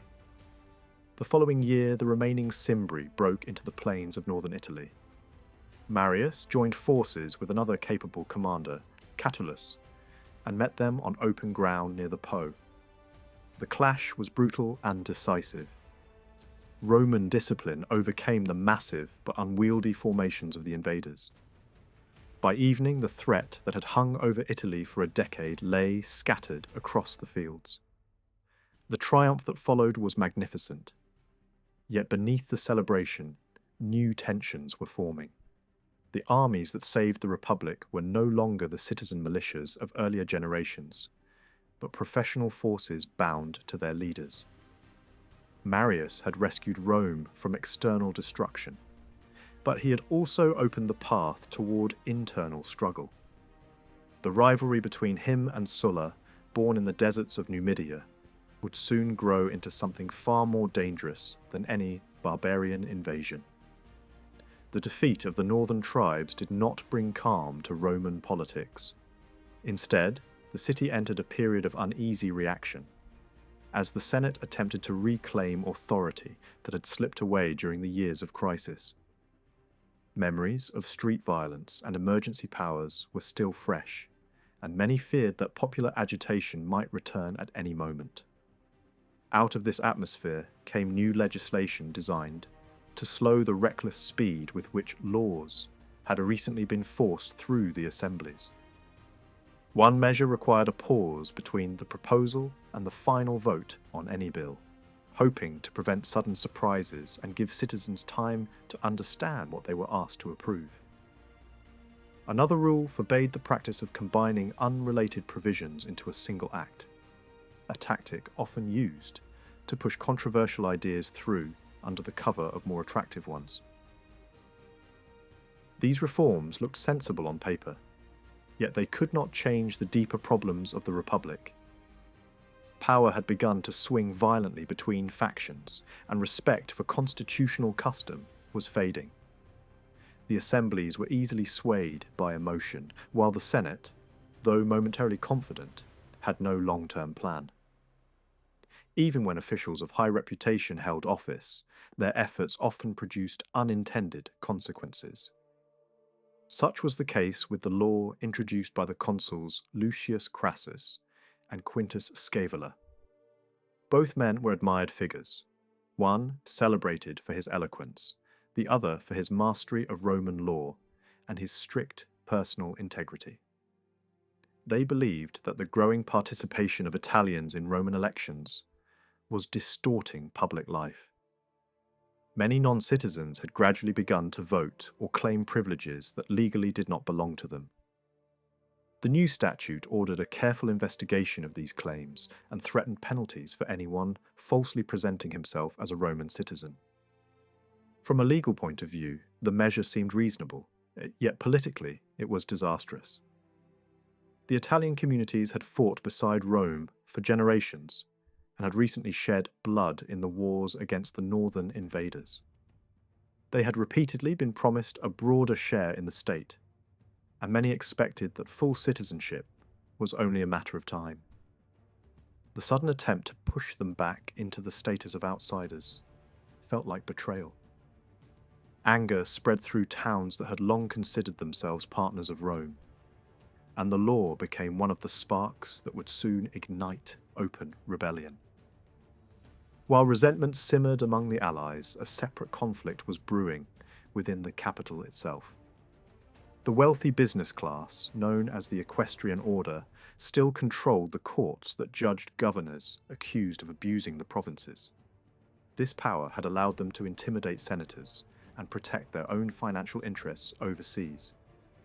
Many honest administrators found themselves ruined by prosecutions, inspired not by justice, but by revenge. The most striking example was the trial of Publius Rutilius Rufus. As a commander and later as an advisor to the governor of Asia, he had tried to restrain the greed of tax collectors and defend the rights of the local population. For this, he earned the hatred of the companies that profited from provincial misery. Accused of extortion, the very crime he had fought against, he was condemned by an equestrian jury despite overwhelming evidence of his innocence. Refusing to flatter the court or employ professional pleaders, he accepted exile with the calm of a Stoic philosopher. In the Greek cities he was welcomed as a hero, while in Rome the verdict was widely seen as a disgrace. The scandal convinced many senators that the judicial system had become a weapon in private hands. Those who had previously tolerated equestrian influence now demanded change. Even moderate men who disliked radical politics began to speak of restoring the courts to the Senate. The stage was being set for another round of confrontation, not between nobles and common people, but between two privileged orders competing for control of the Republic. A struggle was coming that would test Rome more harshly than any enemy she had faced since the days of Hannibal. What later generations called the Social War was not a distant frontier campaign, but a civil conflict among peoples who had marched together under the same standards for centuries. If the insurgent allies had fully prevailed, the map of Italy might have broken into rival states, and the imperial power built by Rome could have dissolved before it reached maturity. The war forced the proud city, still undefeated in the field, to retreat from its old arrogance and accept demands it had rejected for decades. Yet the sources that describe this contest are thin and uneven, as if later historians were reluctant to linger over a family quarrel that almost destroyed the household. The immediate spark was the failure of the reforms proposed by Marcus Livius Drusus. His death convinced many Italians that peaceful change was impossible, and the investigations that followed seemed to threaten every leader who had spoken of rights and equality. Tension finally exploded at Asculum in Picenum. A Roman magistrate arrived there with wide powers, claiming to examine rumours that the town was exchanging hostages with its neighbours. During public games, he addressed the crowd with harsh warnings, and the insult ignited long-suppressed anger. He and his attendants were killed, and the resident Romans were hunted down in the streets. That single day forced the hesitant organisers of revolt to reveal themselves, and the movement spread from valley to valley with astonishing speed. Beneath the sudden violence lay generations of frustration. Rome had built her Italian system on a clever balance. Each community kept its local customs and councils, yet all were tied individually to the dominant city. Different grades of privilege prevented a united opposition, and aristocratic families in the towns were drawn into Roman interests.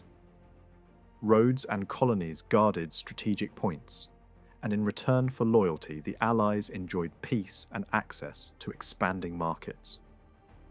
But as Rome's power grew, the value of citizenship rose while the doors to it slowly closed. Italians served in Roman armies and paid Roman burdens, yet they were excluded from the political rewards. The poorer classes resented heavier levies and the unequal division of conquered land, and ambitious men saw their careers blocked by birth. Repeated promises of reform had been used as weapons in Roman party struggles, and then discarded. By the time Drusus fell, hope had turned to bitterness. Even so, the Italian world was not united in feeling.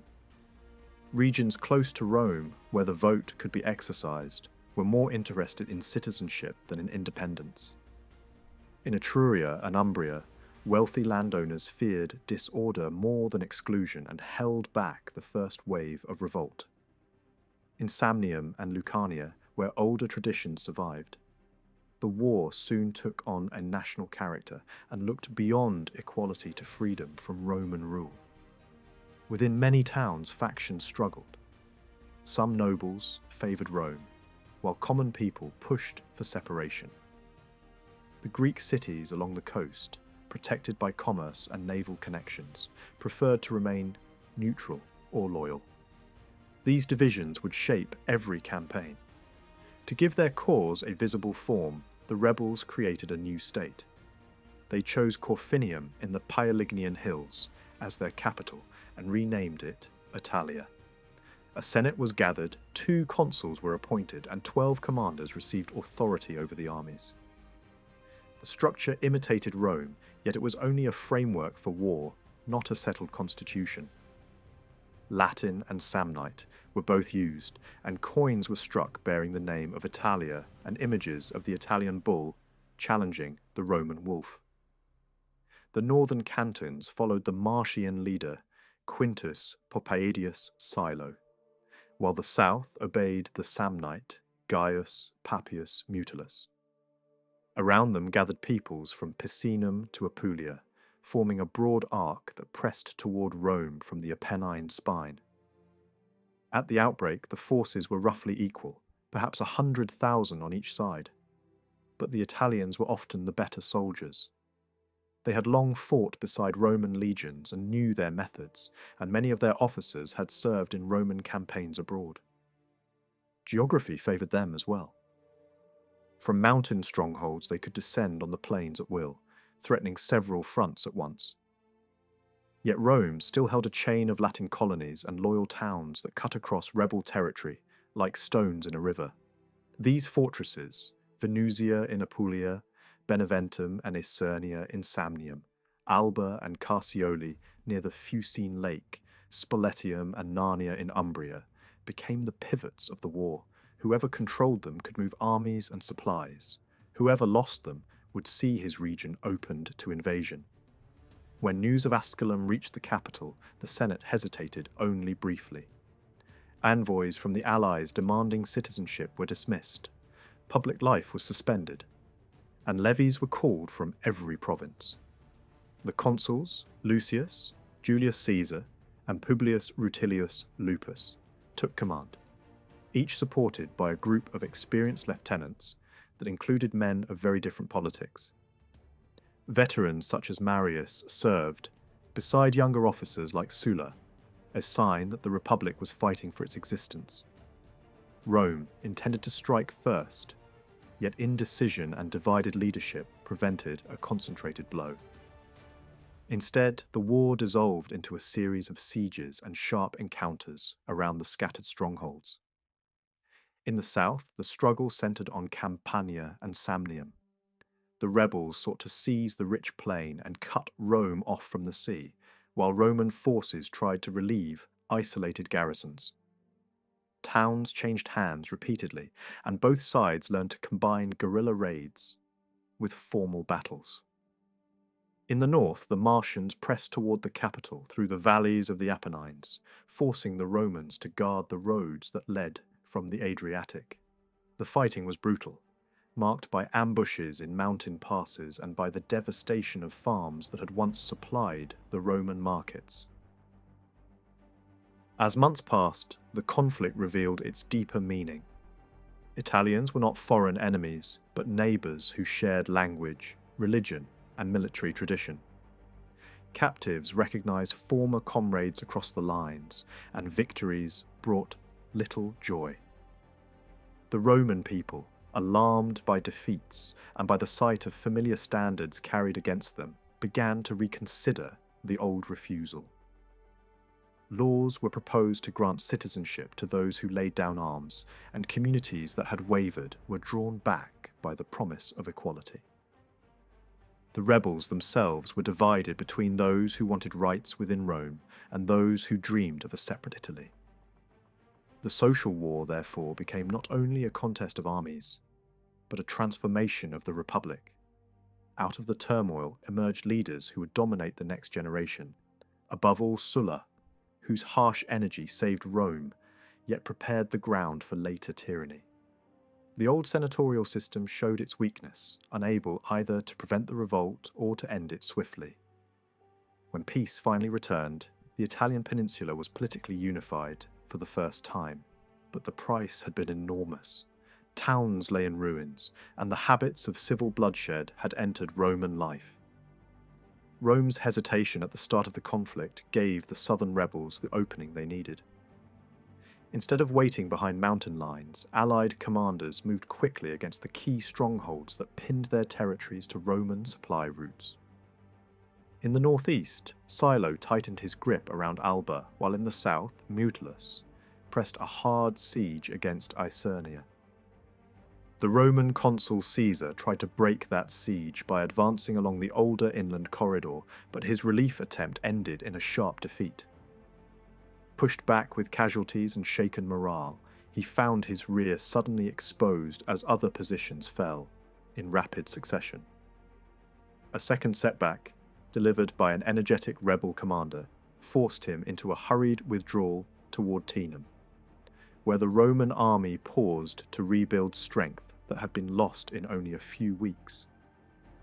Isernia held out stubbornly, and for a moment it looked as if it might be saved by a daring operation led by Sulla, whose reputation for speed and deception was already forming. The reprieve did not last.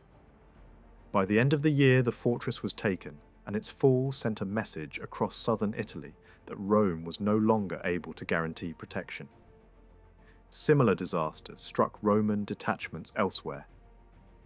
In Lucania, one of Caesar's senior lieutenants was trapped inside Grumentum, pinned there by a rebel leader who blocked the roads and waited for starvation to do the work of battle. With Isernia gone and Roman forces scattered, the route into Campania opened wider, and Mutilus used the moment to push toward the richest ground of the peninsula. Then came the kind of collapse that turns a rebellion into a war. Nola was lost through betrayal from within. After that, towns across southern Campania began to switch sides, one after another, until only a few remained openly loyal. The insurgents swelled their ranks by taking prisoners and absorbing slaves and other desperate men into their armies. When Mutilus moved against Axerae, the danger became impossible to ignore. Rome relied on Campania not only for prestige but for revenue, food, and the network of roads that linked the capital to the south. If Capua fell and the southern ring closed, Rome would be cut off from a huge part of Italy.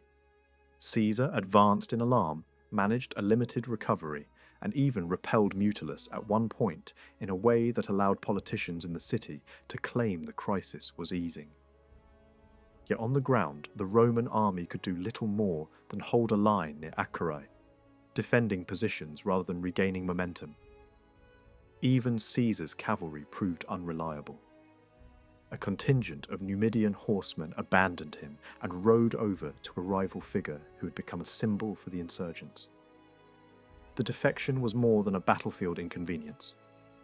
It showed that Rome's usual advantage, foreign allies supporting Roman arms, could be reversed. Caesar also failed to stop losses further south, where towns were stormed or pressured into surrender by an aggressive rebel commander who moved faster than Roman columns could respond.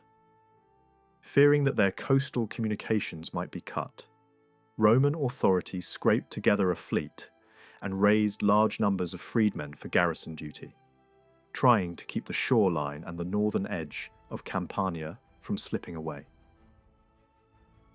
While the south was collapsing, the centre and north produced an equally frightening shock. The Roman objective there was obvious: relieve Alba and punish Asculum, the city where bloodshed had ignited the wider revolt. A swift and decisive campaign near the capital might have discouraged wavering communities and restored confidence. The consul Rutilius Lupus attempted exactly that, marching toward Alba along the main eastern road. But his advance was slowed by disagreement among commanders. A veteran general, cautious by instinct, urged training raw recruits and wearing down the enemy over time. Whether that caution was wisdom or delay, the Roman army ended up moving without the unity and speed its situation demanded. The result was catastrophe at the river crossing. A Roman detachment was mauled first, and soon afterward Lupus himself fell into a carefully prepared trap. Rebel forces watched as the Romans attempted to cross in separate bodies, then struck the consul's section with full weight, while a smaller screen kept the cautious Roman commander occupied elsewhere. Thousands of Romans died, the consul among them. Bodies floated downstream, and the grim evidence reached Roman eyes before any official messenger could soften the story. When the news reached the city, the mood shifted from fear to something close to despair. Alba remained unrelieved. The war no longer felt like a distant frontier emergency. It felt like Italy turning against Rome. Yet the northern front did not collapse completely. A Roman counterstroke forced the Marsians to shorten their line, and another Roman victory eased the pressure for a time. When a hardline commander was added to the northern leadership, he blundered into a trap and was destroyed by Silo's deft planning. After that, the veteran Roman general became the main figure on the front and managed to stabilize the situation with a stubborn defensive style. Stories circulated of the strange tone of this war. The enemy challenged him to come down and fight, and he replied that a true commander forces the other side to attack on his terms. On other days, the two armies, once comrades under the same banners, drifted close enough to talk across the lines, and officers from both sides could meet in open ground as if they were negotiating rather than hunting each other. By the end of the year, age and fatigue caught up with the Roman commander. He withdrew from active leadership, surrounded by rumours and disappointment, while younger rivals advanced. In Picenum, the fight around Asculum became a grinding test of endurance. A Roman commander tried to hold the ring, was driven back by multiple rebel forces, and ended up boxed in at Firmum. One rebel leader maintained the siege, while another rushed south, showing how flexible the insurgents had become. Relief came when a Roman army struck the besiegers from an unexpected direction, forcing them back into Asculum and turning the situation into a true investment of the city. For Rome, this was the first victory that felt solid enough to celebrate. It did not end the war, but it restored a measure of confidence that had been drained by weeks of bad news. Despite these brighter moments, the first campaign season left Rome in an alarming position. The Confederates had gained cohesion through success, and were beginning to act like a government, rather than a coalition. Much of the south was slipping away. Campania was half lost. Roman communications were threatened, and there were ominous hints of unrest even among communities long considered reliable. At the same time, danger loomed beyond Italy. In the west, provinces showed signs of strain. In the east, a powerful monarch watched events closely and prepared his own challenge. Rome's resources, money, recruits, political confidence, were stretched to the limit. The old spirit that had endured earlier disasters was not as steady now, and many in the city began to wonder whether the prize being defended was worth the cost. That realization produced a decisive shift. If the war could not be won quickly by force, it could be broken by separating moderates from hardliners. Rome therefore chose a moment of controlled concession. A new law granted full citizenship to communities that were not in open rebellion, and it immediately slowed the spread of the revolt. It also reassured the Latin towns and satisfied regions that had been wavering between fear and ambition. Soon, another measure went further by offering citizenship to any Italian ally who would register within a set period. The offer was practical as well as symbolic. It gave pro-Roman factions inside rebel communities a reason to argue for surrender, and it introduced suspicion and division into insurgent camps. Without openly admitting defeat, Rome reframed the franchise as a gift, allowing pride to survive while the core demand of the revolt was met. Concession also reshaped the north. Citizenship and Latin rights were extended through the Po Valley in a way that treated the region as part of Italy in all but name. Roman-style civic communities were organized, older tribal structures were gradually pushed aside, and the frontier between Italy and province blurred. This administrative work mattered because it ensured that the war would not simply end with exhausted armies. It would end with a new political map. The effects appeared quickly on campaign. Roman commanders, reinforced by new recruits and encouraged by the loosening of the rebel coalition, began to regain initiative. A rebel force marching north to stir wider rebellion was intercepted and destroyed. A Roman consul died in battle near the Fucine Lake, proving that the war still had teeth, but the strategic direction had shifted. Rebel attempts to relieve Asculum failed, and a major battle shattered a concentrated Allied army. The casualties were immense. That defeat sealed Asculum's fate, and when the city finally fell, it was punished harshly as a warning. The psychological impact was as important as the tactical result. The rebellion in the north began to unravel, and even the rebel capital was forced to submit. In the south, the turning point came through relentless energy rather than negotiation alone. A new Roman commander took over and moved fast across Campania, supported by sea power and local loyalists. Towns that had been lost early were recovered one by one. Relief forces were crushed repeatedly, and enemy leaders were driven back behind walls. The Roman advance then struck deeper into the interior, breaking alliances by forcing surrenders and capturing key centres that had become symbols of resistance. In Apulia, another Roman commander restored control of the southeast, fighting a hard campaign that ended with the death of one of the insurgency's most capable field leaders. By late season, the rebellion had been split, and the most dangerous southern coalition was reduced to a narrower core. That core was Samnium. Even battered and isolated, Samnite resistance did not vanish. Fighters continued to appear as if the hills could raise armies from the soil, free men, runaway slaves, and those who believed the war had become a struggle for national survival rather than voting rights. Leadership shifted as commanders fell, and the war lingered in Lucania and Bruttium as well. Yet the balance had changed. The north was essentially finished. The coasts were secured, the central mountains were penetrated. Campania and much of Apulia were brought back under Roman control. The coalition that had once threatened to encircle the capital was broken into pieces. At this stage, the conflict began to merge with Rome's internal rivalries.